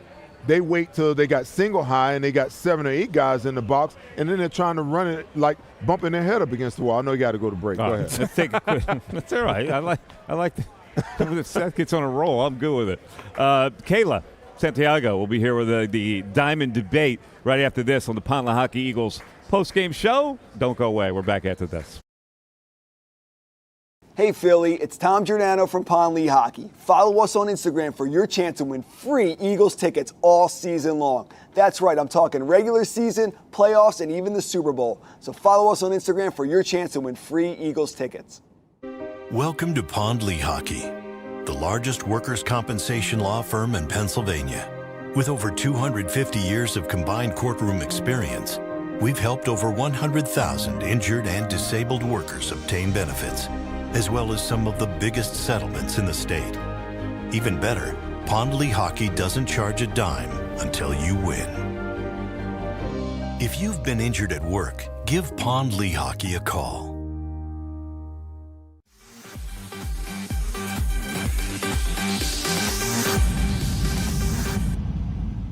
Hello. And welcome to the Diamond Debate with Liam and Hillary in the heart of Montgomeryville, Pennsylvania.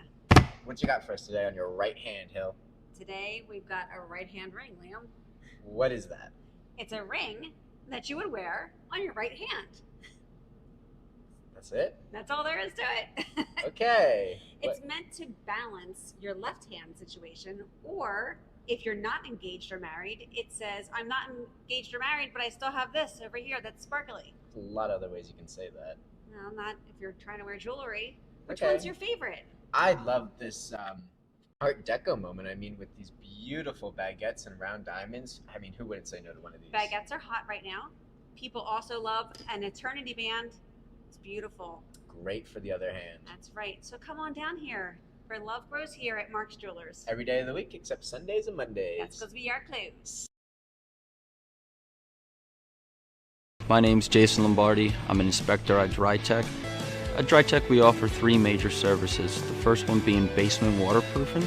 The second service we offer is foundation and structural repairs. And then the third service that we offer is mold remediation. If you feel you are having a waterproofing issue, give DryTech a call or check us out online.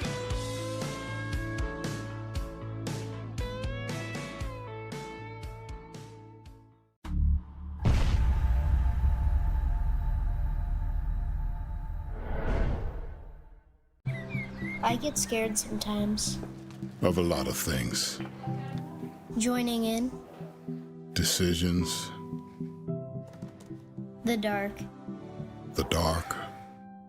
But I once heard someone say, But as I always say, it's okay to be afraid as long as you face the fear. and keep moving forward. Wherever you are in life, count on the name trusted in insurance for over 80 years. Independence Blue Cross.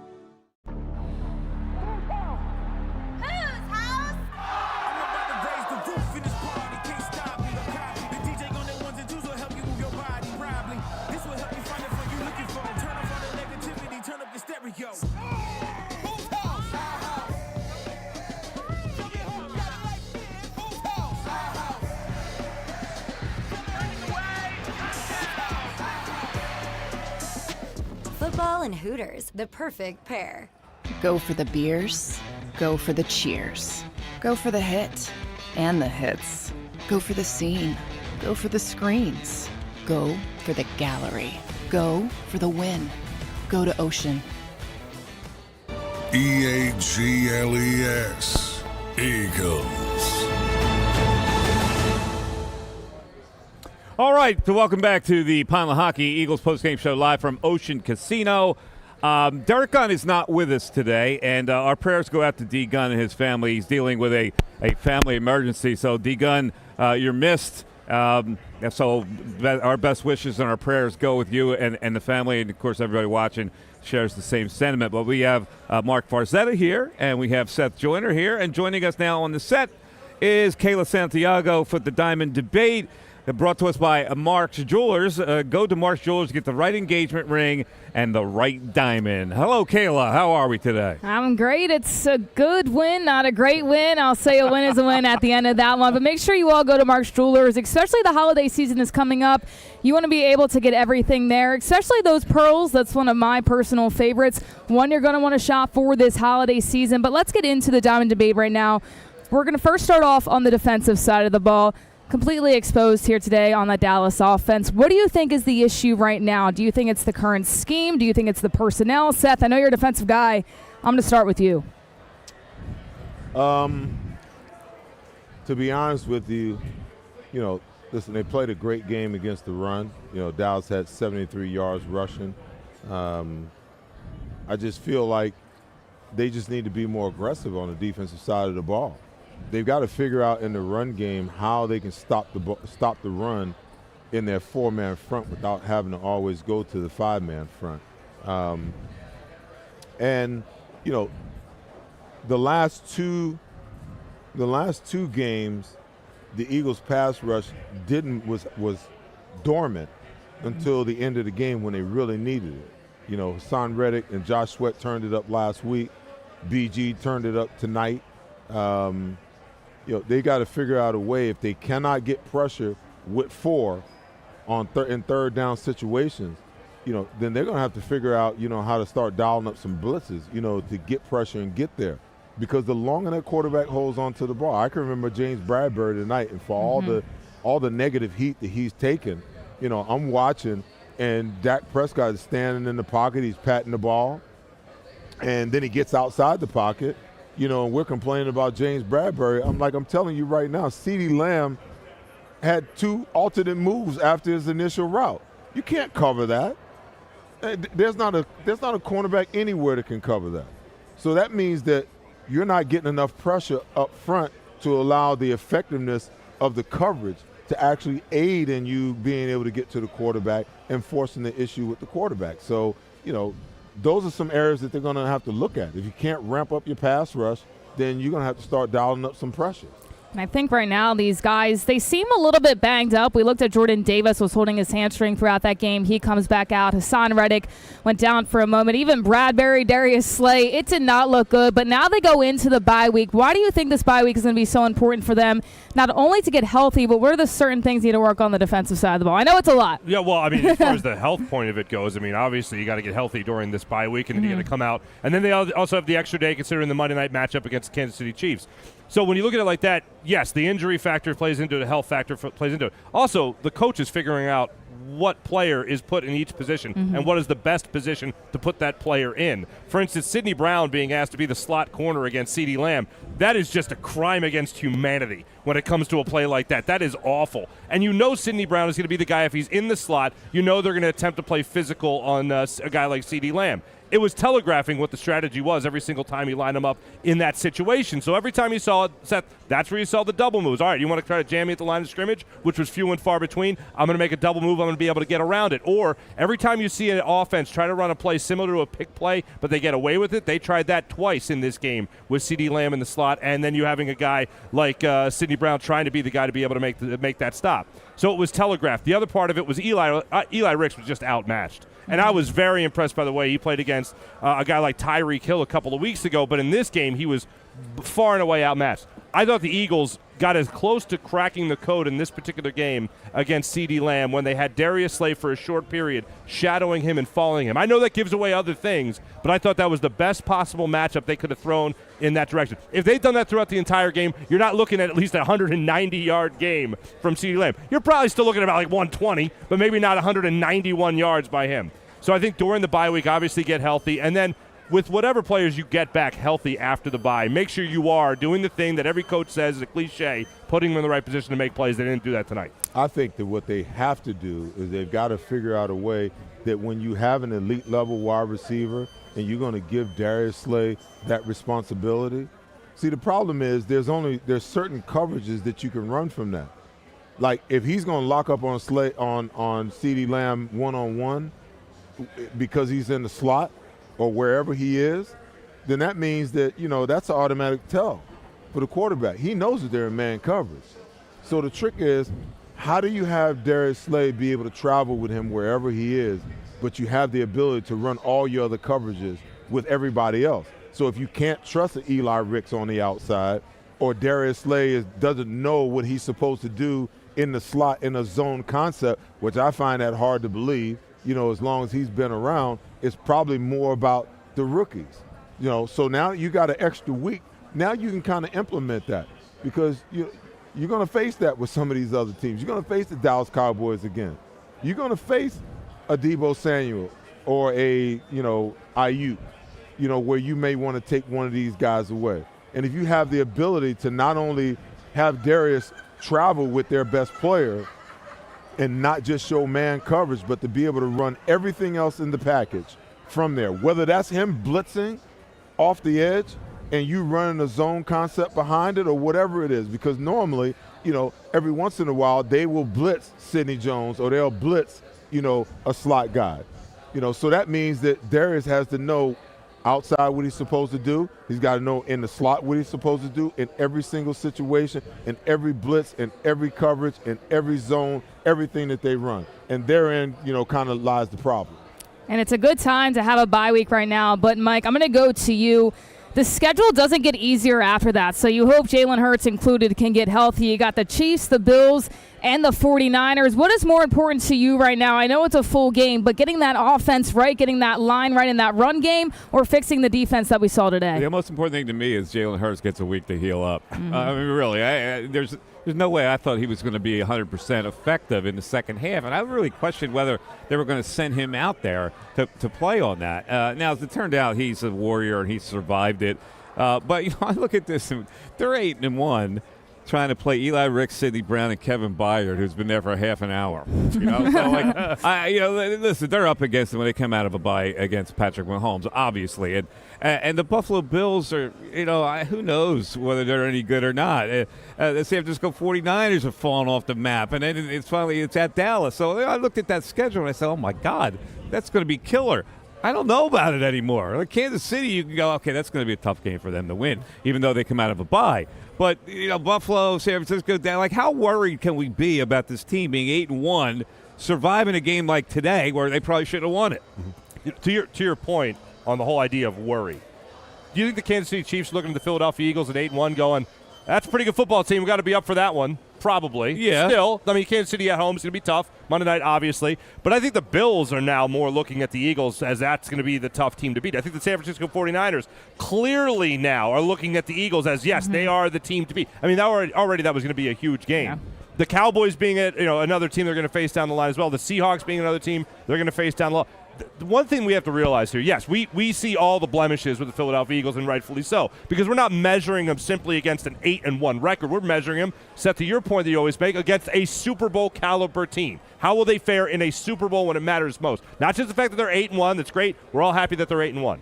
But when you start facing those teams like the Cowboys, like some other upper echelon teams supposedly, the Bills, for instance, the 49ers, the Cowboys again, the Chiefs, I believe those teams are looking at the Philadelphia Eagles the way we're looking at the rest of this schedule, which is you got to be on top of your game. You can't abandon the run. You can't have blown coverages, and you have to make sure that each game plan that is implemented for each game is going to be executed to perfection. So I think that's going to be the biggest thing going into the rest of the Do they ever shoot themselves in the foot? They have, and then they recover and they come back. But very rarely do they shoot. Like at the end of this game, they pretty much were trying to shoot themselves in the foot. It was a very violent end of this game. And everybody else in the NFL seems to shoot themselves. Dallas did it 4 times today. So I'm sitting here going, they're 8-1. They don't shoot themselves in the foot. Yeah, maybe they got away with it at the end because they made a couple boneheaded penalties that advanced the football. But, I go, how bad is it? Well, I'll put it to you like this. Eagles, what do we say this about good team? Eagles find ways to win. Yes. Cowboys find ways to lose. And so does everybody else in the NFL, apparently. Not named the Philadelphia Eagles, you're right. Everybody finds a way to lose in this league. Mike, it's amazing that you actually brought that up because we talked about it in the pregame. I said, as I look at the schedule, depending on how the Eagles fare today, I'm not that overly concerned about this gauntlet that we're we were at first, and then it's kind of dissipated. Well, it's dissipated because you got to look at these other teams. Kansas City doesn't look as prolific as they did last year.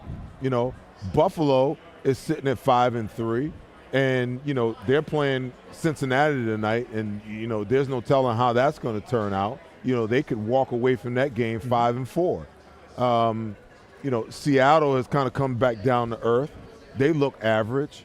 And the 49ers, they lost 3 in a row. Even they're on their bye, and they're probably going to come back full strength. But, I think the formula for beating them is kind of out there too. If you can quell Christian McCaffrey in that run game, then you take away the play-action pass that makes Brock Purdy the quarterback that he is. Because now when you stop the run, there's no play action. Where there's no play action, the timing and rhythm and the anticipated throws that he likes to throw, they turn into chance shots. So how many times he's gone 7-8 games without an interception, and then all of a sudden over the last 3 games he's got like 5 or 6, because teams are understanding. Christian McCaffrey is what makes that offense go. Everybody wants to talk about Jalen Hurts being a system quarterback. No, Brock Purdy is the system quarterback, because if he doesn't have that running game where he can go play action, that offense looks very pedestrian and very average. Now, they got some players, don't get me wrong, but the quarterback, isn't, the guy that everyone thought he was going to be after his precipitous start. So the diamond debate there's a debate within a debate here. Right, always. And the debate within a debate is, do we worry too much about them being perfect? No. Right? Well, no, because we're measuring them up. But you're right. We're measuring up against a Super Bowl standard. Yes. There ain't one. Yeah, which is great. And there's not one person here that's pissed off that they're 8-1. Okay, we're maybe pissed off they lost to the Jets. But I'll say this about the gauntlet and as far as measuring to the standard and all that. I think the Eagles are the gauntlet. I'll put it to you like that. I think the Eagles are the gauntlet. The Eagles, for all these measuring stick games and whether or not the Eagles are an upper echelon team, the Miami Dolphins went out there and wanted to prove that they're an upper echelon team. Tough. They lost to the Bills. And you know what else they did? They lost to the Philadelphia Eagles. The Dallas Cowboys had a huge opportunity. I'll use this phrase again. A red carpet of opportunity rolled out in front of them in this game, and they had multiple opportunities to win that game. Eagles take the bye. The Cowboys go and face the New York Giants and then the Carolina Panthers. Red carpet of opportunity to make up some major ground in the Eagles, and they again choked it away. So I'll say this. The measuring stick, forget about it. The measuring stick is how teams measure up against the Philadelphia Eagles. And for the Eagles, the measuring stick is the standard that they always talk about. And that standard is competing in a Super Bowl, deep playoff run, and all that. So I'll say this. The Eagles are the gauntlet, and to steal a line from one of my favorite TV characters ever, Walter White, the Eagles are the danger. Great show. The Eagles are the one who knocks. I don't disagree with you, but I think right now you look at this Eagles team and you say, okay, the passing game is there. Jalen Hurts is running the ball. You look at A.J. Brown, Devontae Smith getting way more involved today, but this run game still is not getting going. Do you think for opposing defensive coordinators, they look at this offense and say, they got weapons, but it might be a little bit one-dimensional, or do you think that the Eagles at some point can get that run game going and then defensive coordinators have more to worry about? Listen, they've got the best offensive line in the National Football League, and when they put their mind to it, you saw in week 3 and week 4, they were running the ball with such efficiency that Lane Johnson, if you gave him a towel, he was out there he's like, run it again. So it's pretty evident what the offensive line really wants to do, but the staff doesn't see this offense as a run-centric offense in any way, shape, fashion, or form. What they see themselves as is a passing offense with the ability to run the ball, as a byproduct of their offense. And that's the way they've been operating. And to your point, Mark, I'll say this before we go to a break. I think that we, as the media and we, as the fans, we have a expectation for this football team. So all season long, we've been waiting for this team to play the perfect game, for the run game and the passing game, all to click at the same time. And for the defense, to dominate against the run and get pressure in the passing game, and for it all to click at the same time. The game is too imperfect. And you can look at the rest of the NFL to bear that out and to prove it out, that no matter, how good the Eagles are playing or how bad they're playing, other teams out there that are have Super Bowl aspirations, I'm talking about legitimate ones, not like the Cardinals who have no shot, who started off at the beginning of the year and said, yeah, we're going to the Super Bowl. Yeah, okay, yeah, right. Okay, I'm talking about the ones that legitimately have a shot, okay? They play imperfect football week after week after week. And you want to know the two teams in the AFC that really scares me, and Kansas City ain't one of them. The two teams that really scare me is Baltimore and Cincinnati, because they seem to be hitting their stride right now. Now, the Eagles still have time to peak. You can't tell them that they peaked. This perfection that we're looking for, we want them to peak now. I don't want them to peak now. I just want to continue to analyze why they're not peaking. I want them peaking by the time they get to week 15, week 16, week 17, because that's when they need to be at their best when they enter the playoffs. These teams that are peaked now, maybe San Francisco's already peaked. Maybe they've already peaked. I want the Eagles to peak late in the season. I haven't even given the AFC any thought at all. Conquered the NFC, then we're good. I'm not worried about that. Just goes to show I'm not really worried about the NFC. No, you're right. I'm going, the dominance is in the NFC for this team. Maybe the AFC has a couple teams that could challenge them. I don't even want to think about that. But it's time for a break, because on the other side we'll have our 2-minute drill, and also John McMullen and his thoughts on today's 28-23 win over the choking Dallas Cowboys. This is the Lehocky Eagles post-game show. We're back after this. Hey Philly, it's Tom Giordano from Pond Lehocky. Follow us on Instagram for your chance to win free Eagles tickets all season long. That's right, I'm talking regular season, playoffs, and even the Super Bowl. So follow us on Instagram for your chance to win free Eagles tickets.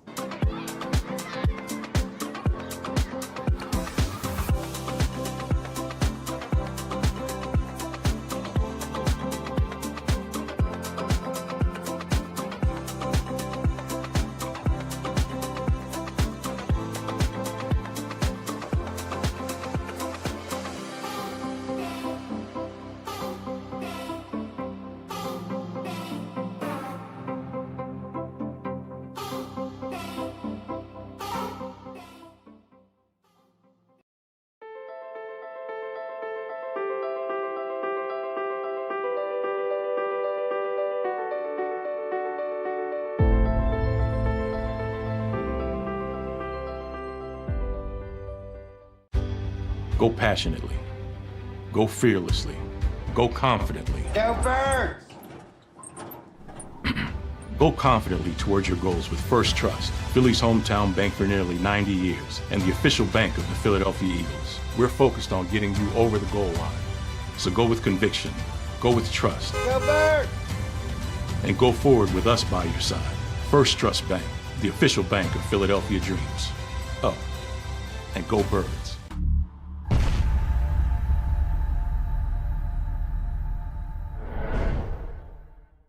Score and save in Southeastern PA and Delaware with Colony Pools this football season. And let the experts close your pool with a custom Merlin safety cover in green for the Birds. And if you join our Winter Watch team, we'll give you another 20% off, and Colony Pools will handle it all. Keep your tiles on your pool, not in your pool.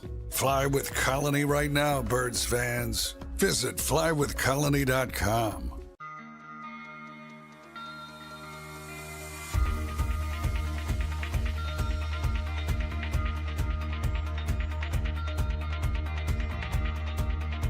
Hi, I'm Jim Muehlbronner, Managing Partner at Del Val Insurance Group. Give us a call. We're a local, knowledgeable agency, not an 800 number. Go Birds!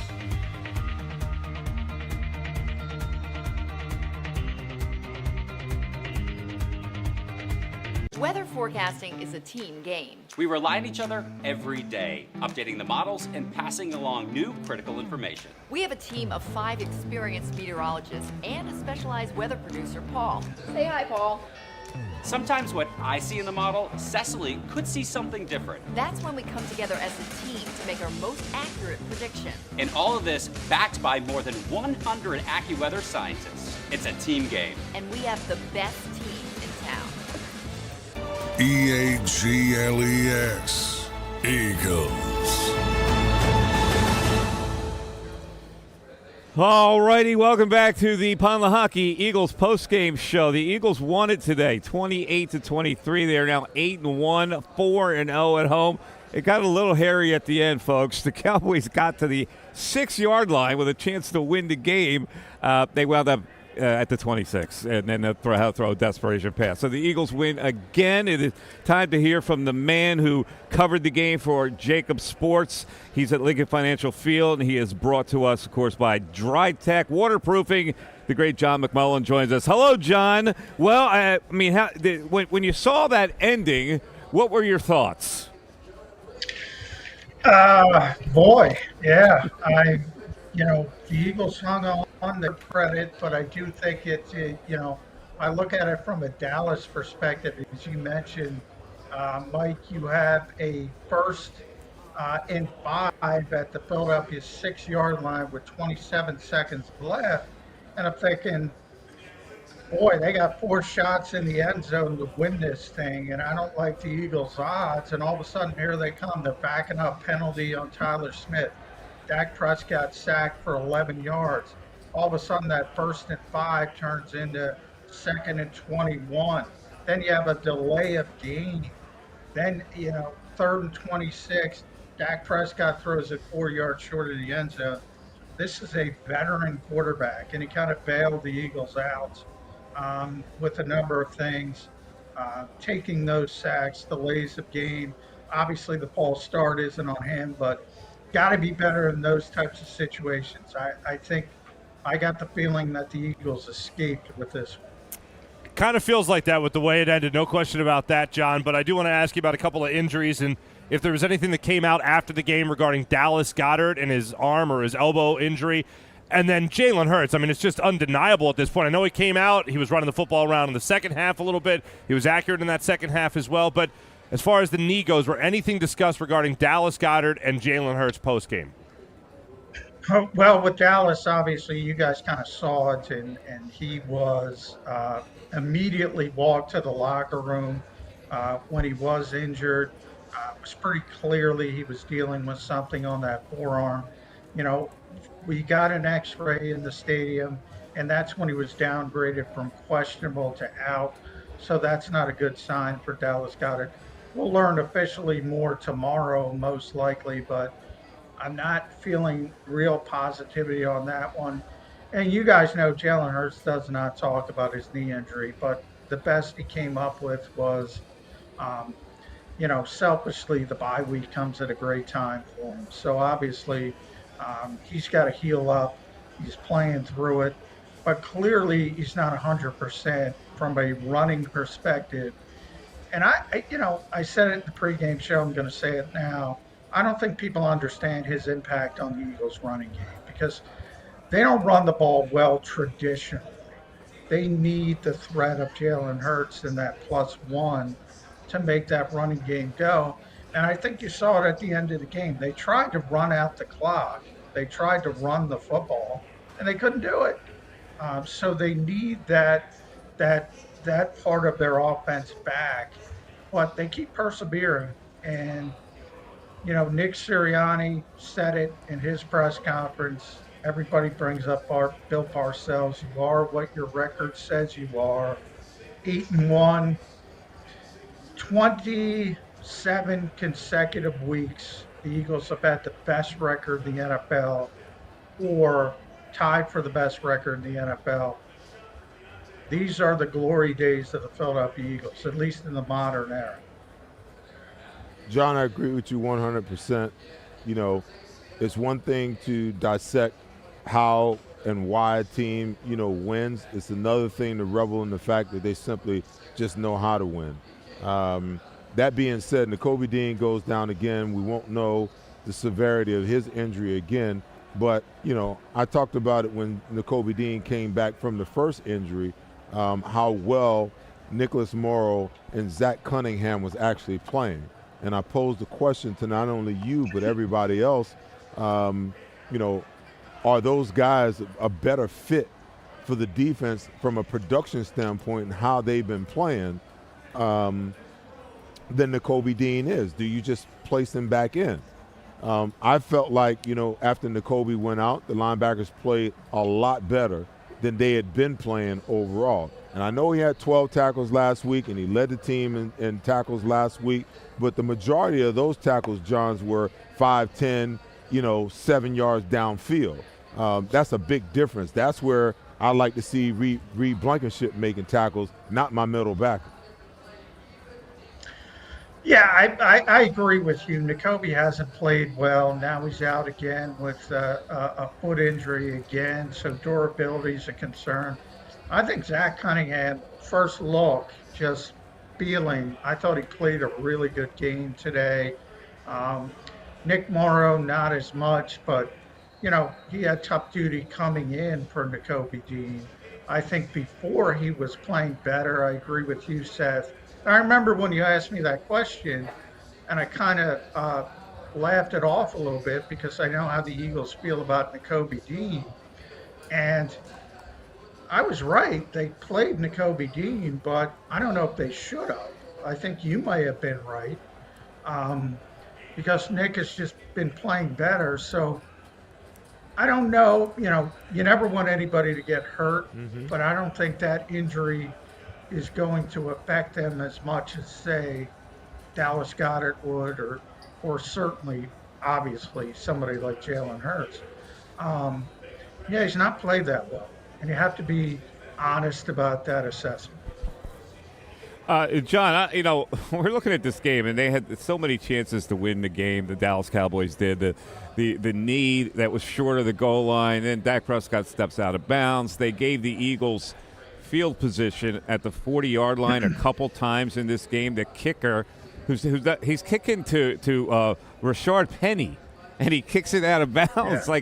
I guess my question, if you're covering the league this long, what's the difference between a Cowboy team that'll make goofs like that and an Eagles team that'll survive almost every week, no matter what happens to them? Well, I always go back to Dennis Green, the old coach, the old Vikings Arizona coach, told me, winning is a habit, and I think it is. And, to the other side of that coin is a habit. Now, the Cowboys are a very good team, but I kind of mentioned in the opening all the mistakes. Dak Prescott's been around for a long time now. You expect those mistakes out of a rookie quarterback. There was a kid in Minnesota who didn't take one rep this week, got traded for, showed up with 5 days, didn't even play with his team, and found a way to win a football game. You're a veteran quarterback and you're taking delay of games and end of game situations. If I had any hair and I was Mike McCarthy, I'd pull my hair out. You can't have that from your on-field leader. And I think the opposite side of that is Jalen Hurts, who's so cool, so calm, so collected, even though he's fighting through injury. I think that's part of the difference of these two particular teams. Winning has become a habit for the Eagles. And when they do lose, like they lost to the Jets, they're disgusted with themselves. And they don't take it well. And I don't get that sense from the Cowboys. Look, CeeDee Lamb was phenomenal in this game. We all thought he would be, but even to a greater degree. And as much as they got the ball to him, they didn't get the ball to him enough because the Eagles couldn't cover him. So it's one of those things where if something is working, you go away from it just to go away from it because you don't think it's going to work. Like, I'm going to force Sidney Brown and Eli Ricks to stop CeeDee Lamb. And even at the end of the game, the Eagles finally said, all right, we're going to put Slay on him. They couldn't do anything with him. And in big situations, the fourth down, they're throwing a fade to, I think it was Gallup at one point. That they made a big throw to Tolbert, who made a couple plays, but they are not the receiver CeeDee Lamb is. And I don't know. I just didn't understand their process on the field. And look, Dak had 374 yards passing and 3 touchdowns. So people are going to pick up that box score tomorrow and say, he played a pretty good game. And I watched the game and I said, he played a pretty poor game. So that's the kind of disconnect I see with the Dallas Cowboys. Let's keep it with the receivers, but this time on the Philadelphia Eagles. Well, obviously you look at a guy like Eli Ricks and you look at a guy like Sidney Brown, and they unfortunately allowed a lot of yards tonight, as did James Bradbury. But for the Eagles, offensively speaking, A.J. Brown, his streak got snapped tonight, 6 straight games of 125-plus yards that we've talked about all throughout the week. But A.J. Brown tonight, unfortunately, 5 catches in the first half and then only 2 in the second half for, I believe, a total of 7 yards, 66 yards in the game total, and I believe only 8 of those came in the second half. Were the Dallas Cowboys doing something different to take away A.J. Brown, or was it just about getting pressure on Jalen Hurts? Well, I think the Eagles came out in the third. The Eagles were dominant in the third quarter. I mean, they had the ball for almost the entire quarter. They had the 2 touchdown drives. When they did run the ball effectively, it was generally certainly on that first drive. They came out, that was the Rashad Penny. They started out with getting the ball at the 40-yard line because our old friend Rashaan Evans had a face mask. He was here for about 48 hours on the practice squad, so he's helping the Eagles out. Then they come out Rashad Penny for 6 yards, Rashad Penny for 2 yards. Then it was a Jalen Hurts scramble. Then it was Swift for 8 yards. Then it was back-to-back Swift for 11 yards. Then the great touchdown pass to Devontae Smith, which was a dime down the field by Jalen Hurts. So that was a real quick drive, only 6 plays because they got the good field position. And then Dallas had a decent drive, but was forced to punt the football, and the Eagles went on the long drive where they ended up with the A.J. Brown touchdown. So they completely dominated the third quarter, and then it kind of went away in the fourth quarter. And I think it was, and Seth and I try to talk about this all the time. The Eagles had the lead at that point.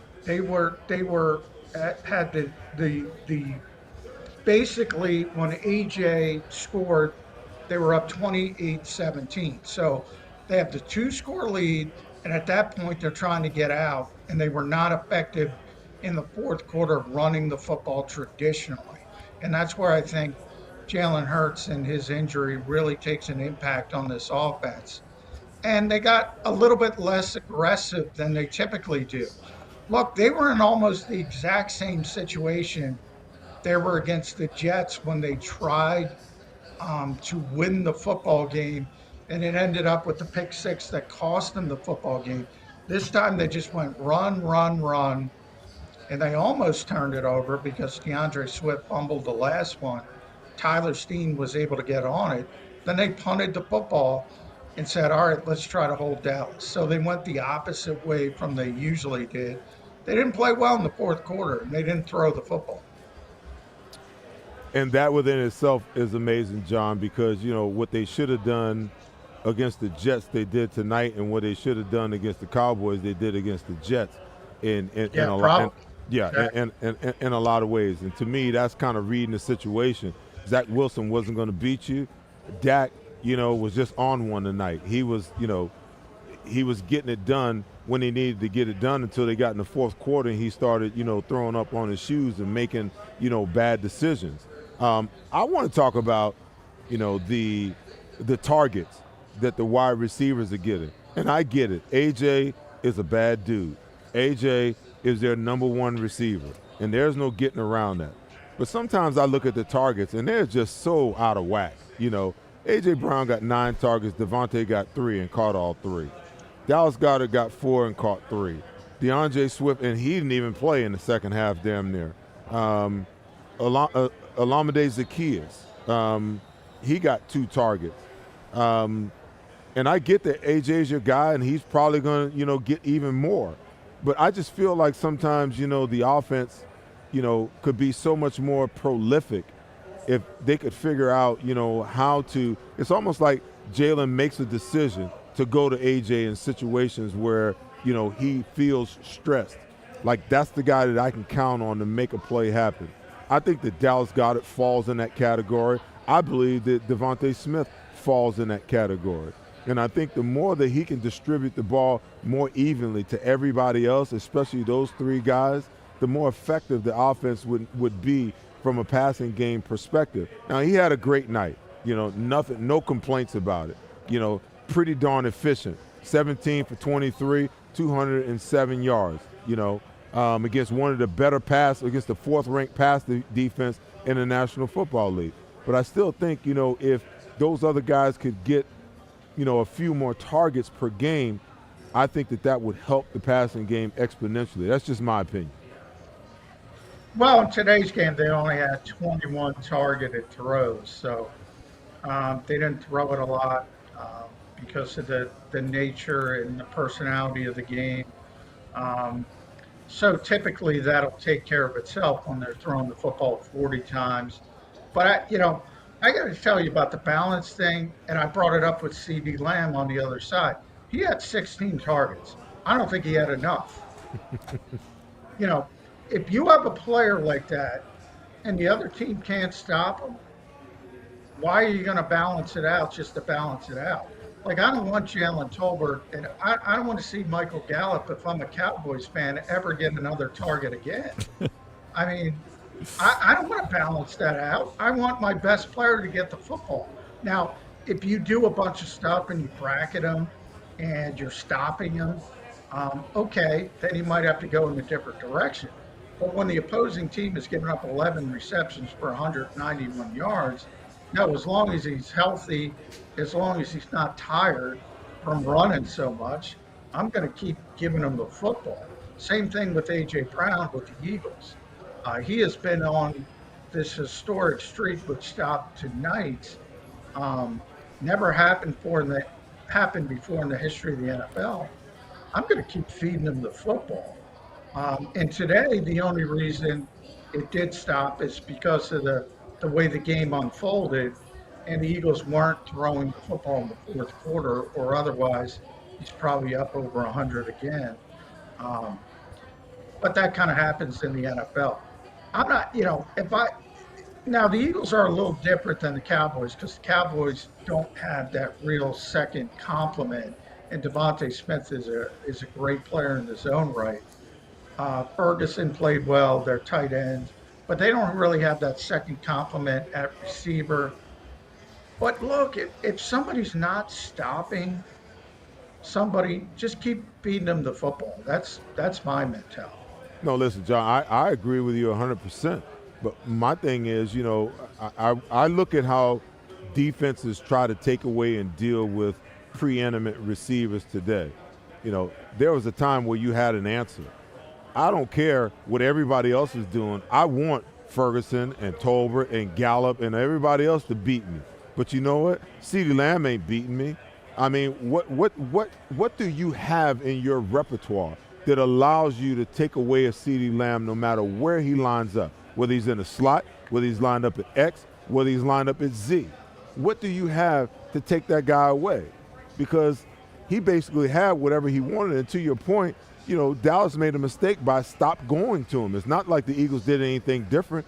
There are plenty of times where I've seen him open. And it's like, you got single high safety, you're shading Reed Blankenship towards him, but he's really not helping. So now when the ball's in the air, now he's breaking. Why not just take him away? Why not just go inside technique, jam him, get underneath? Now you got Reed over the top. You got Slay on the inside, and you got Reed Blankenship over the top and everything outside. Take him away. Make him go to Ferguson. Make him go to these other guys. Beat me with somebody else, okay? So teams don't do that, and I get it. So if they're not going to do it, then keep going to the well. The Eagles have done that on many occasions. A lot of times, A.J. Brown is getting 15, 16, 14, 13 targets a game. That's a lot of targets. That speaks of a defensive coordinator's, inefficiency to be able to make adjustments on the fly to take that guy away. But I'm just saying, from an overall offensive standpoint, I could see Devontae Smith, I could see his frustrations today. Dallas Goedert is a guy that doesn't show the outward frustration, but as one of the top 3 tight ends in the National Football League, I know he's got to be frustrated. So there's got to be a way that, offensively you can get these other guys involved to make them a weapon, so the defensive coordinators have to prepare for a wider variety of things. Because when you play against a guy like Steve Spagnuolo, on Monday Night Football, I promise you he's going to have a remedy for A.J. Brown. Well, I mean, we'll see how that shakes out. We're going to see it. AJ's playing at a pretty high level. I've seen Kansas City get gashed pretty badly at times. Steve had a good day today, at least early. I know people in Philadelphia love Steve. Steve is the architect of 2 of the worst defenses in NFL history, New Orleans and New York. So a lot of it depends on talent. And they're pretty good, but they're not great. Chris Jones is obviously a phenomenal player, but I don't think they're great defensively, and we'll see how they handle AJ. But the case of where I do agree with you when it comes to the Eagles have great alternatives. So you do want to get Devontae Smith the football more. I don't think there's any question about that. And we'll see if Dallas is even healthy. That's my biggest concern coming out of this game. But yeah, today was kind of an anomaly because they only had 21 targeted throws. So, you know, if you get Devontae Smith up to 6 or 7, if you get Dallas Goedert up to 7 or 8, is that okay? I think that's okay. But if you double AJ to 16 or somewhere in that range, I don't have a problem with that. Because, look, and Nick said it, I think 2 weeks ago.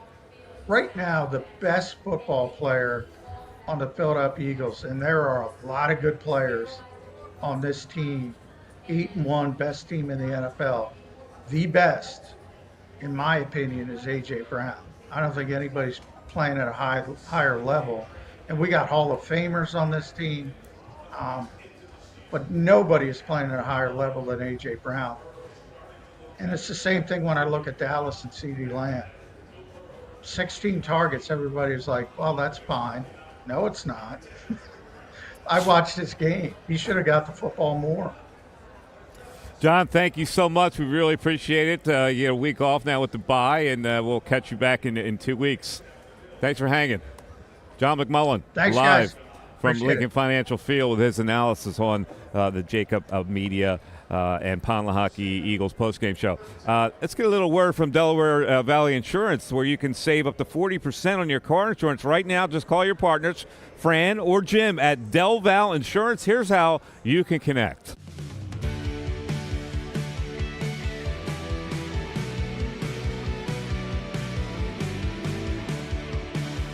My name is Fran Salerno. I'm a managing director here at Del Val Insurance Group. Been in the business for over 36 years, saving people money on their insurance needs. Give us a call. Let us help you custom design an insurance plan that meets both your needs and budget.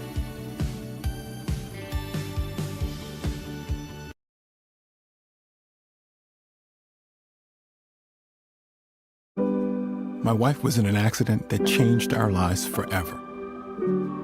She was in rehabilitation for years. She had to learn to walk again. She couldn't take care of herself. We couldn't afford a nurse. We were running out of options. One conversation with Lehocky changed everything. They understood what we were going through and immediately helped us navigate the legal process. We can't thank them enough. Lehocky, tell us your story.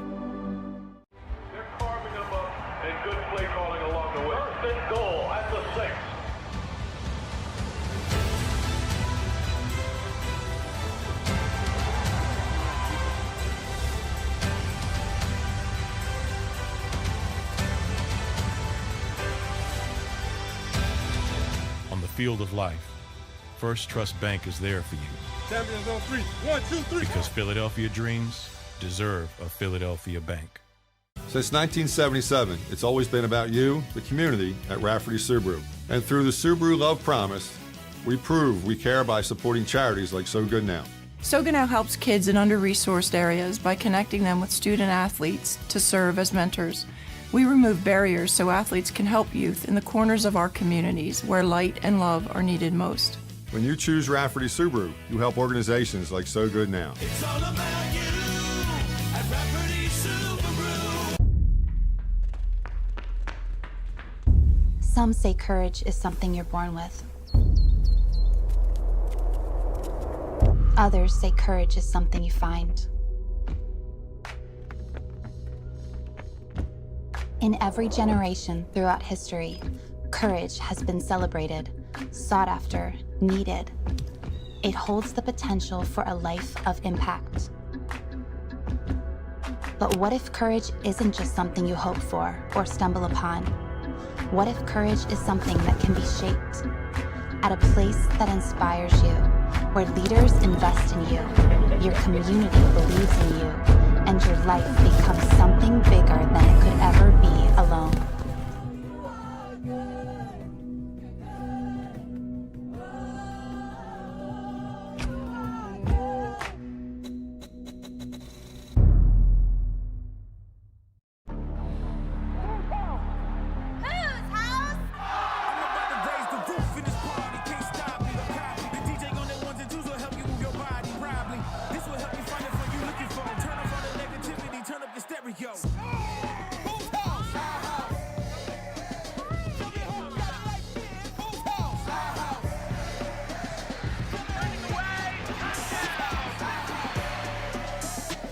Football and Hooters, the perfect pair. Go for the win. Go to Ocean Casino Resort. Book your trip at theoceanac.com. EAGLES. Eagles.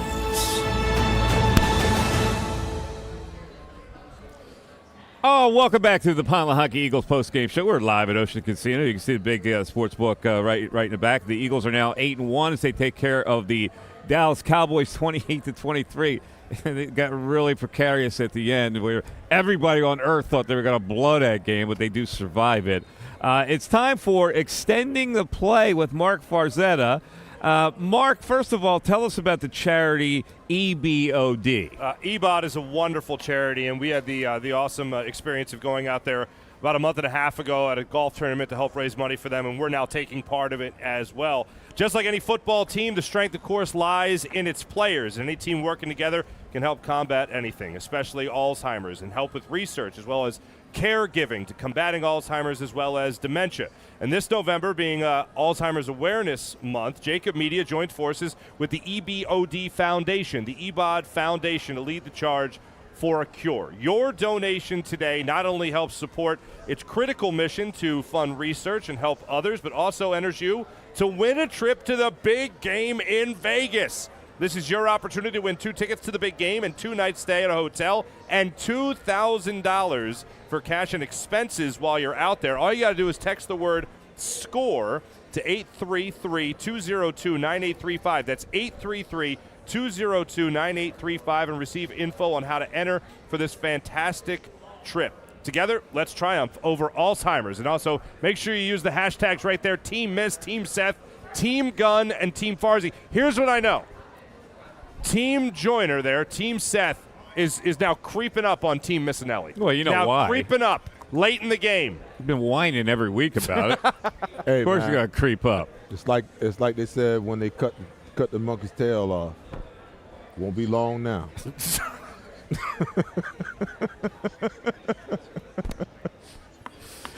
I was going to say the squeaky wheel gets the grease, but okay. I was an all-pro. I wore number 59. Miss Nelly's just a talk show host. Come on. What's wrong with you people? Eagles Hall of Fame. Kelly, you ever hear me say any of that? Just sometimes when I'm listening over there, but not while I'm on the desk with you guys. Really? Mark, I mean, you have a great extending the play today because this is there's a really interesting statistic that has just been published. Why don't you share that with us? This is incredible. And again, just keep in mind he's done a lot of this on one leg. But let's just say, Jalen Hurts today, with this win improving to 8-1, becomes the 7th NFL quarterback since the 1970 merger to start at 8-1 or better through 9 games in consecutive years. He joins Peyton Manning, John Elway, Troy Aikman, Roger Staubach, and Burt Jones. And wait, there's more. Jim Kelly's also on that list. And guess what? Jalen Hurts is the youngest quarterback since 1970 to achieve that feat. Wow. That's your quarterback. That's your quarterback 2 straight years, the youngest to accomplish that feat. That is absolutely Pretty incredible. amazing. Especially it's amazing that Burt Jones is on that Burt list. Jones is on that My list. God. You kidding me? 1976, 1977 with the Baltimore Colts. Yes.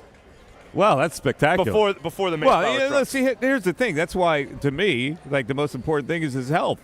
Mm-hmm. You know, Yeah. when I look at it, and you know, the point John McMullen made is that the running game depends so much about him because the way the defenses look at that. If he can run the football, it obviously gives a whole new dimension to your running game. And if he can't, which I thought would be a problem today, but the Dallas Cowboys wound up, squandering that kind of an opportunity. Yeah, it's crazy. Every once in a while, you'll hear a point and you go, it's like a come to Jesus moment. You go, oh, that's right. How many times with Gardner Minshew starting when we saw him last year with the Philadelphia? Did we hear guys like Miles Sanders or other running backs talk about the impact that Jalen Hurts has in the run game? If he is not 100%, I don't care what anybody says about the Philadelphia about Jalen Hurts' knee. It's an injury. All right, it might not be the most serious thing in the world. It might not Something's knock wrong him there, out yeah. of games. But the bottom line is, and nobody's 100% once they play their first game of football. Seth, I'm not telling you anything there. But when it comes to Jalen Hurts, he has not been 100%. I don't even know if he's been at 90%. But he has been, to use his words last year when he had the shoulder injury, he has been healthy enough. How are you feeling? You feeling good? Good enough. Good enough is 8-1 in back-to-back seasons, youngest quarterback ever to do that. That is wildly impressive. And when you talk about his health, to get him back to as close to 100% as possible is absolutely the key above anything else throughout this bye week. Listen, he's not going to complain about his health because everybody's hurting. You know, the injury piece of it keeps you from doing what you do effectively, but everybody's hurting, you know, at the end of the day. And this is why, you know, my expectation for the season was for Jalen to come in and be more of a pocket passer, then run all of this RPO and read option stuff.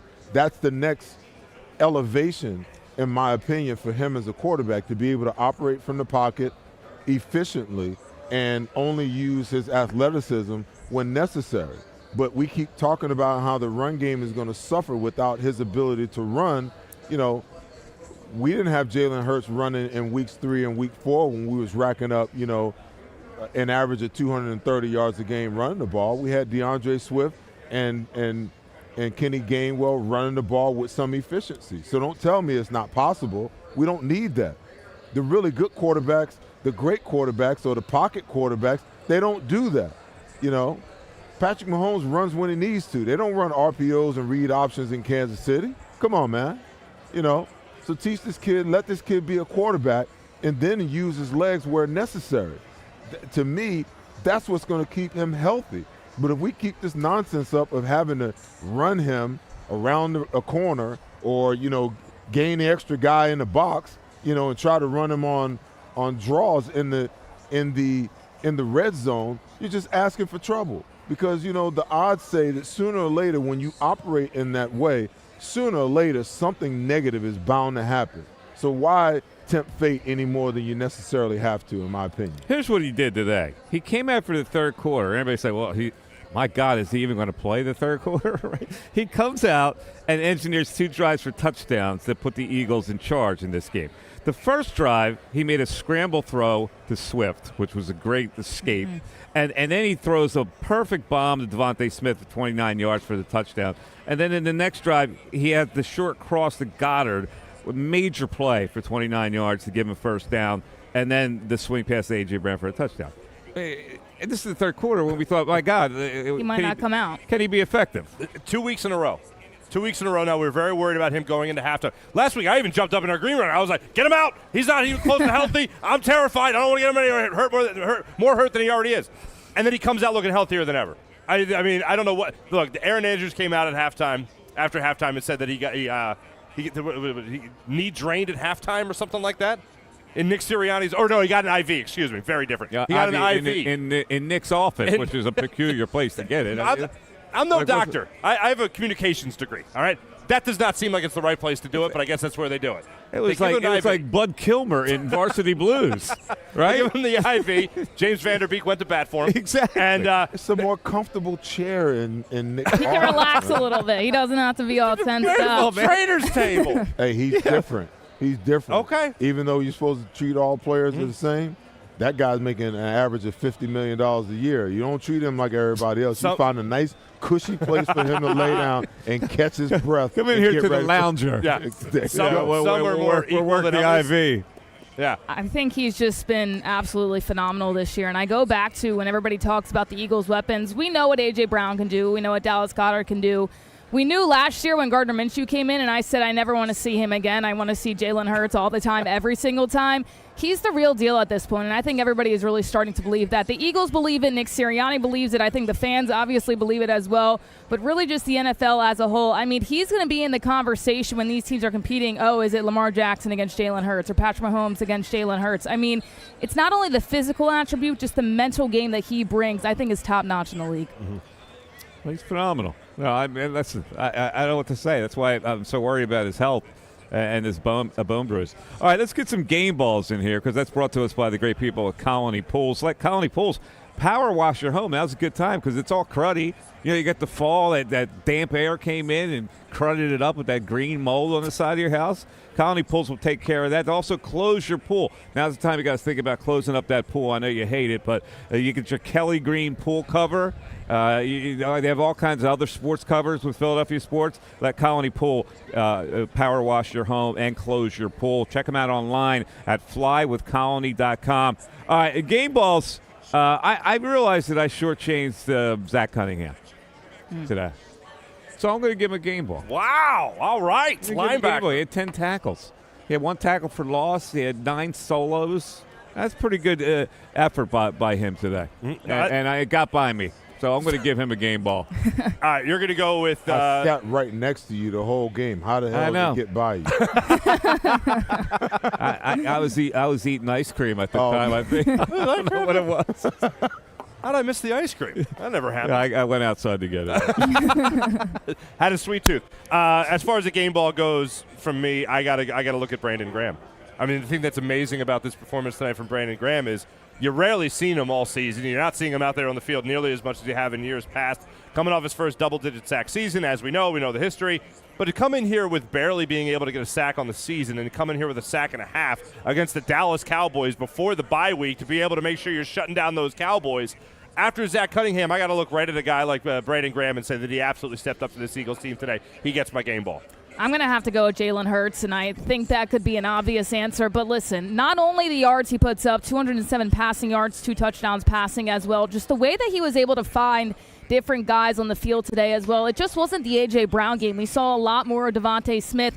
We talked at halftime, and we said, is Jalen Hurts going to come back out? Is he going to be okay? They get the ball first, and he comes out, and he possibly looks even better.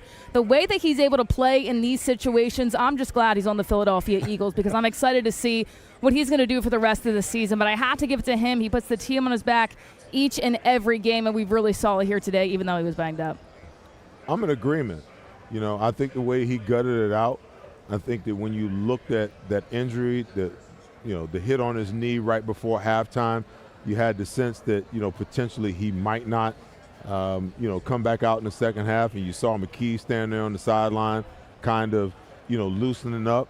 And, the confidence that Nick had in him, he actually burned the timeout so they didn't have to bring McKee in, for one play. But the way this kid grinds it out, when things look bad, he'll find a way to get it done. And, to be going through the pain that he was actually going through and having to get an IV, at halftime to get himself ready to perform in the second half, I give him a lot of credit. I mean, he is a warrior. He's a gamer. All right, let's move now to the drive of the game. And we didn't even talk about the start of this game. But the start of this game was very important. Dallas gets the ball first, 3 and out, first series of the game. This is exactly what the Eagles want to do. They want to get their defense on the field to get good field position. So in the first series, they score. Now, we're used to this now, but this is the Cowboys game. They score in the first series. But in that drive, which I think is the drive of the game, they convert 2 fourth downs. One of them, they go push to get the first down at their own 33. Now, Bryce Harper does that. Well, I was doing that when they did that because I would probably have not done that at the 33. Interestingly enough, on that push, they tried the hard count about 4 times, and then the clock's running out, boom, they execute it like it was nothing. And then later on a 4th and 3 at the 28 of Dallas is when he makes a nice throw to Goddard on an out for the first down, and that led to the game-well sweep. So I'm going to go with that as my drive of the game. A great one. Obviously, it set the tone, Mike. Hard to disagree with it. The only one I will acknowledge other than that one is coming out in the third quarter. And, I mean, it was a brief drive. It wasn't like that one. I'm talking about now a drive that only lasted 6 plays and went 60 yards. And if you pointed out a bunch of times, you talk about the special teams playing into this with a kicker kicking it out of bounds and then a face mask happening here on Evans, for instance, to start that out. You see Jalen Hurts come out and start that third quarter when we were having it in question as to whether or not he's going to be healthy enough to come out and play. Rashad Penny all of a sudden appears on the field. He goes out there and he rips off a 6-yard run. Then he only goes for 2 runs, so he gets 8 yards right out of the gate. And then Jalen Hurts makes the scramble play for 4 yards. Then he buys time to be able to find a guy like DeAndre Swift down the field for 8 yards. Then he hits Swift again for 11 yards on that. And the next thing you know, right in the breadbasket of Devontae Smith. So forget about whether or not he's going to be able to come out and be healthy enough. He was right back in MVP caliber form for those 6 plays. So that to me was the drive that not only was one that helped the Eagles get back, the lead in this game, but it was also a drive that made you feel about Jalen Hurts being out there and being healthy. Not bad. Can breathe a little bit. I'm going to have to agree with Mike, and I think I take that over the out-of-halftime drive only because I've probably been one of Kenny Gainwell's biggest critics, and I said, oh, here we go once again. They're getting ready to score, and we don't see DeAndre Swift, and he shut me up real quick. So being able to see Kenny Gainwell get that confidence, this coaching staff sees a lot in him, and they obviously like him for a reason. So being able to see that, him maybe get that confidence back, it was really good to see. And they don't utilize the run game, I think, as much as we all want them to. But seeing that in the beginning, I thought they were going to go to it a little bit more. They didn't, but definitely was one of my favorite drives of the game. I'm going to break protocol here, and I'm going to take 2 because the Eagles went in at halftime. They were down 17-14. They come out, they go 6 plays, 60 yards, touchdown. They go up 21-17. They hold Dallas, to a punt. They go 8 plays, 32 yards. Dallas has the punt. The Eagles get the ball back again, 11 plays, 87 yards. They go up 28-17. In my opinion, those 2 drives basically, broke the back of the Dallas Cowboys until we got into the fourth quarter and you started doing some goofy stuff, over on our side of the ball that allowed it to be more of a game than it really should have been. Because if they don't come out and do that and everything else plays out the way that it does, we're sitting here having a different discussion about this game. So I think the whole purpose of deferring to the second half is to be able to hopefully score some points right before the half ends and then get momentum and then come out in the second half and get the first series in the second half. Well, they came out the first 2 series and just drove the ball a total of 17 plays, 147 yards, and 2 touchdowns. I mean, what more could you ask for your offense to do in the second half of a football game? All right. We got to take a break, and we're going to come back and close this down. But I have to say one thing. First of all, our drive of the game presented by the good folks at Rafferty Subaru. It's all about you, Rafferty Subaru. I do not understand. I think too much about this because I just loathe kickers so much. I just do not understand how a grown man NFL kicker can kick off out of bounds. I could see missing a field goal, folks, right? Because you have to kick it through uprights. There's a skill involved in that.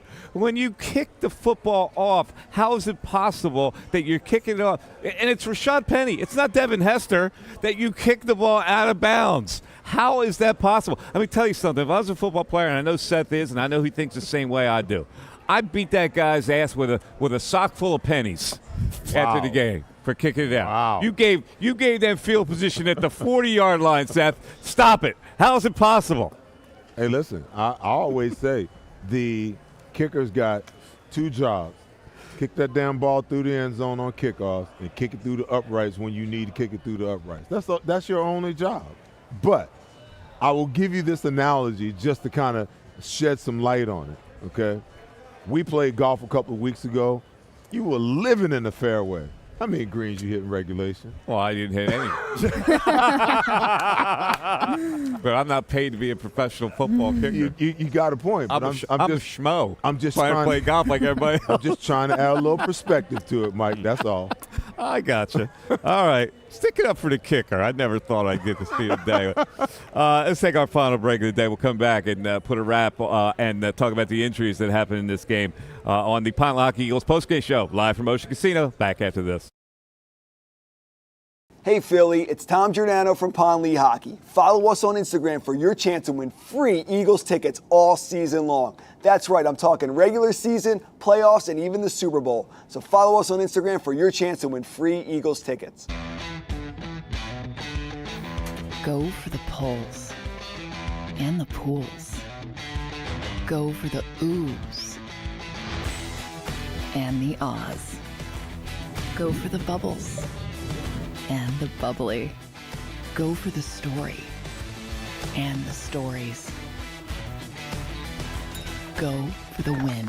Go to Ocean Casino Resort. Book your trip at theoceanac.com. The greatest fans on earth. It's a bold statement, But would you expect anything less from Philadelphia? 58 years of heartache creates a toughness, a grit, a resolve not found in most. Sure, our prayers were answered, but now that we've had a taste, we're looking for more. Pond Lehocky, official partner of the Philadelphia Eagles.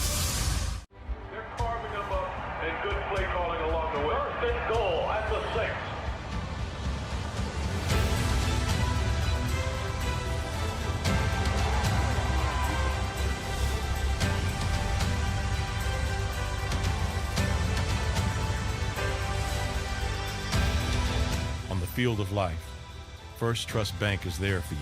Champions on 3. 1, 2, 3. Because Philadelphia dreams deserve a Philadelphia bank.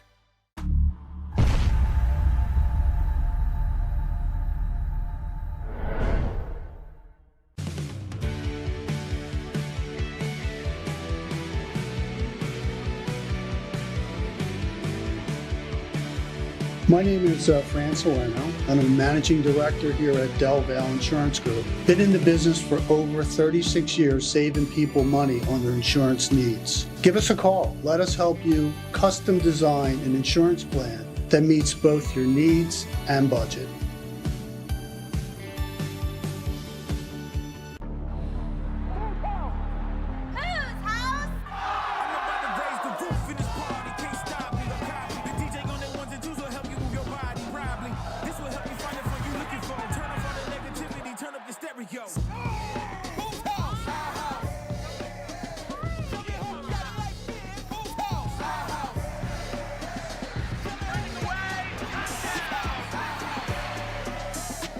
Football and Hooters, the perfect pair.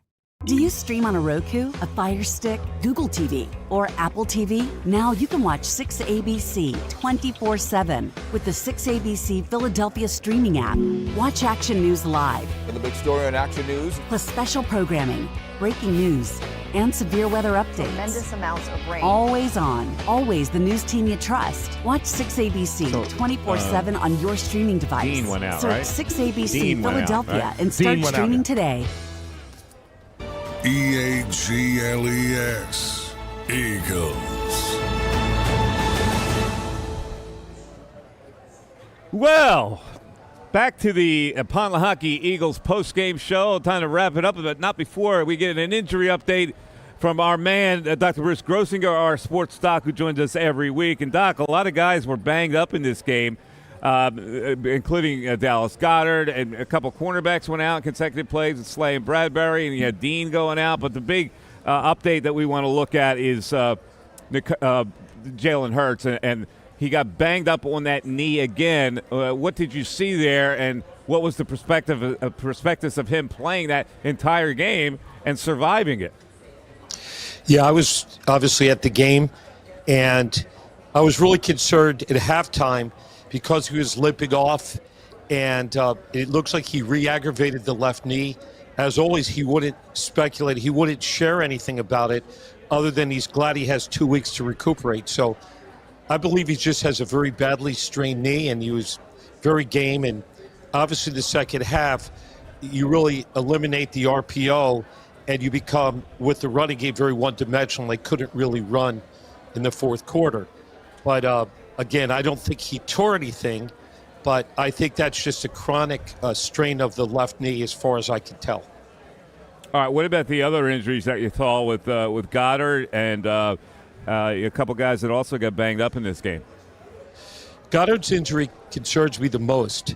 To see what happened where his arm really got pulled and he was slugged to the ground, they called it a forearm injury, but to me it looks like an elbow injury. And it could be, my concern is that he could have actually dislocated the radial head, which is one of the bones that connects to the elbow. And when that happens, there's usually a fracture of the long bone, which is called the ulna. So I'm hoping that isn't the case, but the concern, Mike, is that he was listed as questionable, went for x-rays, and then he was ruled out immediately. So if he did suffer a fracture or a complete dislocation, that typically would require actually an open reduction, which would be a surgery, and he'd be out 6 to 12 weeks. So there's a lot of speculation. There's also the Bryce Harper injury, an ulnar collateral ligament tear, which isn't quite as bad. That's more something where he could benefit from PRP or immobilization. With Nakobe, it looks like it's a recurrent foot injury as far as we can tell. And so that would be, and the corners, obviously Bradbury didn't look right. He obviously was playing way off the ball, and we don't have any word on that. But I guess if I have to list them, Goddard would potentially be a season-ending injury if it was a radial head subluxation or dislocation, but we don't know. We don't want to speculate. And obviously Hurts finished the game, and then you have Nakobe Dean re-injuring his foot and going out. So there are a lot of injuries to talk about. Doc, I just got one quick question for you. What happens at halftime? Because Jalen Hurts came out, you would never know that there was any type of injury. I heard he got an IV in Nick Sirianni's office. First off, is that sanitary? Second, is what happens to a player when they get an IV, and how does that help a knee? If we could hypothesize that there was an element of cramping, it was, it's possible that leg was cramping up, and that's the only thing an IV would do. It wouldn't help a knee per se. Okay. So let's say he was cramping up, he had an element of cramping, and they ran electrolytes through the IV. That would certainly be a more benign outcome than a structural injury to the knee itself. And, Doc, something like that real quick, with this week being able to be off, we don't really know the exact injury that Jalen Hurts does have, but is that just that knee strain? You think he's okay after just 1 week of rest, or you think this is going to aggravate him throughout the rest of the season? That's a good question. It's hard to say. It's been a nagging injury. As you know, the last 3 weeks he injured himself in the Rams game. He's incredibly stoic and tough. He's going to be getting a lot of therapy, and he really needs, he needs the whole 2 weeks, and he didn't miss a play. So that is a great concern. As far as the MRI of his knee, we don't really know. Like, the Eagles keep things close to the vest, and they're not obligated to share. But I think he has a bad strain, and I can't really speculate. We're all hoping that he's much healthier in 2 weeks. Hey, Doc, let's take a more positive approach on Dallas Goedert. What's the best case scenario for him at this point in time?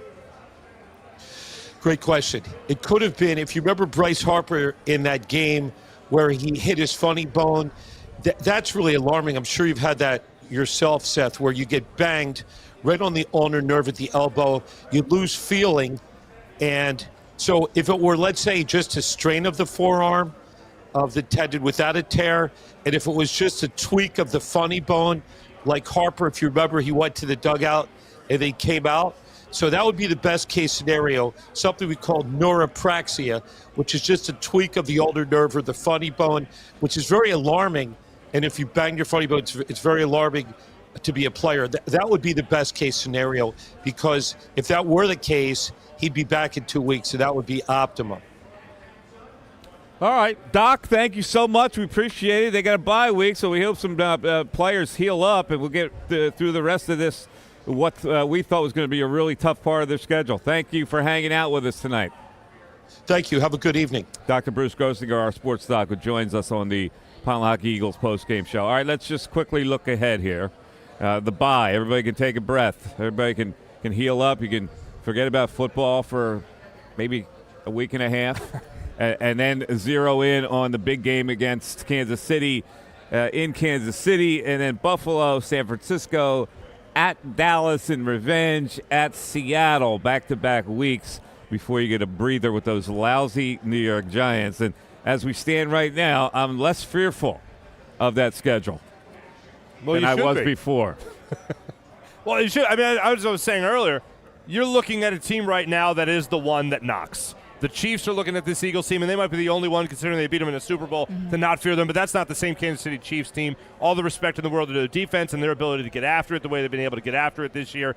But the Eagles are the team to install fear in any other team in the National Football League right now. The gauntlet is no longer the gauntlet as far as I'm concerned. The Eagles have put themselves in a phenomenal position to go into that bye week, get healthy, and come out with a fresh start. That all starts with Jalen Hurts, and I think teams still haven't figured out how to defend or cover A.J. Brown either, so that's still going to be an issue throughout these weeks. I don't think the Chiefs will figure it out. I don't think the Bills will or the 49ers. I looked at this schedule and I said, okay, it might be an issue, but I think the bye week comes at the perfect time. These guys are able to get some rest until they have, well, you could say a little bit of a tougher schedule than they've had. I'm looking at the schedule. They got Buffalo at home, San Francisco at home, Dallas on the road, Seattle on the road. The fact that they're home, and Kansas City, obviously, on the road.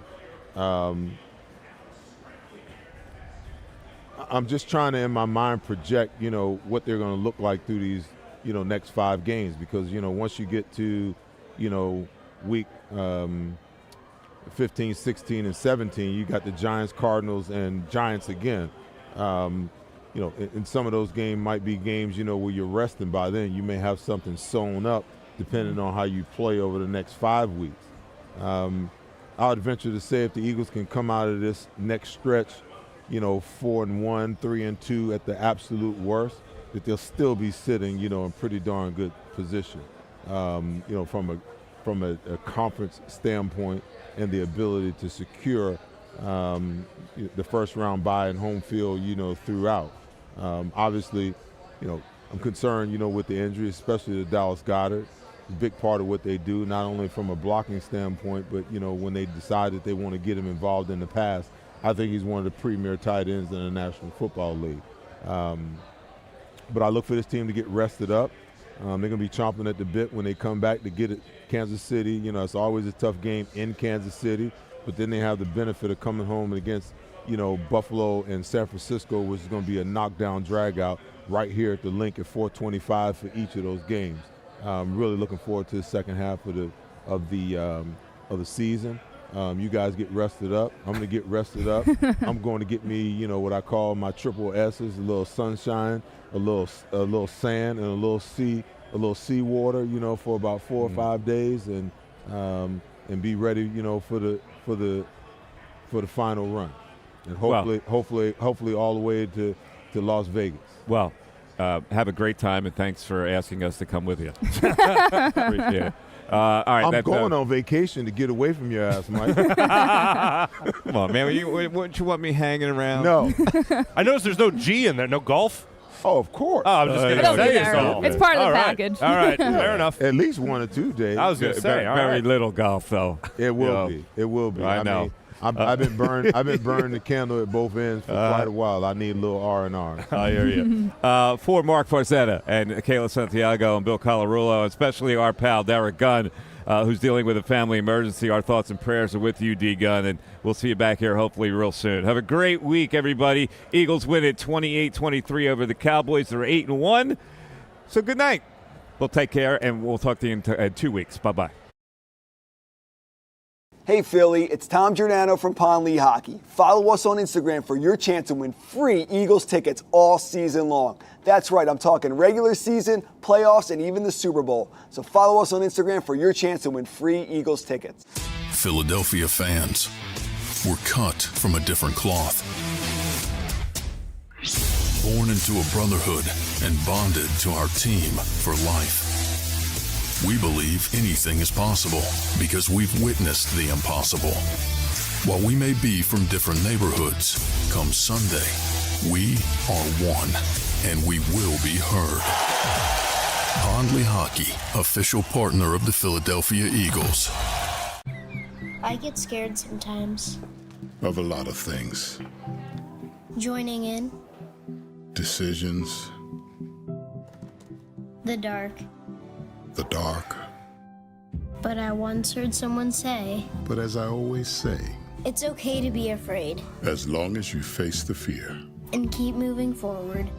Wherever you are in life, count on the name trusted in insurance for over 80 years. Independence Blue Cross. Go to get your game on. Go for the beers. Go for the cheers. Go for the hit and the hits. Go for the stakes and the stakes. Go to get your parlay on. Go to get your party on. Go for the scene. Go for the screens. Go for the gallery. Go for the win. Go to Ocean. Visit theoceanac.com to plan your visit.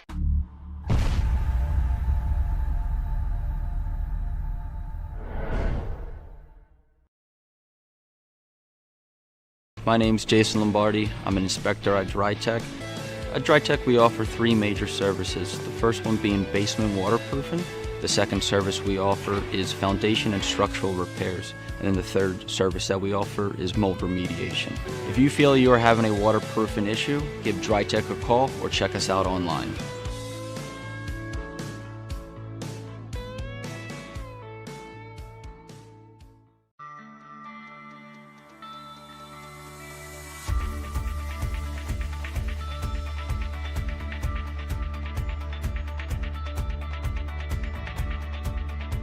Hi, I'm Jim Muehlbronner, Managing Partner at Del Valle Insurance Group. Give us a call. We're a local, knowledgeable agency, not an 800 number. Go Birds!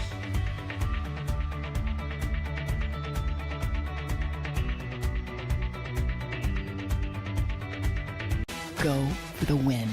Go to Ocean Casino Resort. Book your trip at theoceanac.com. EAGLES. Eagles.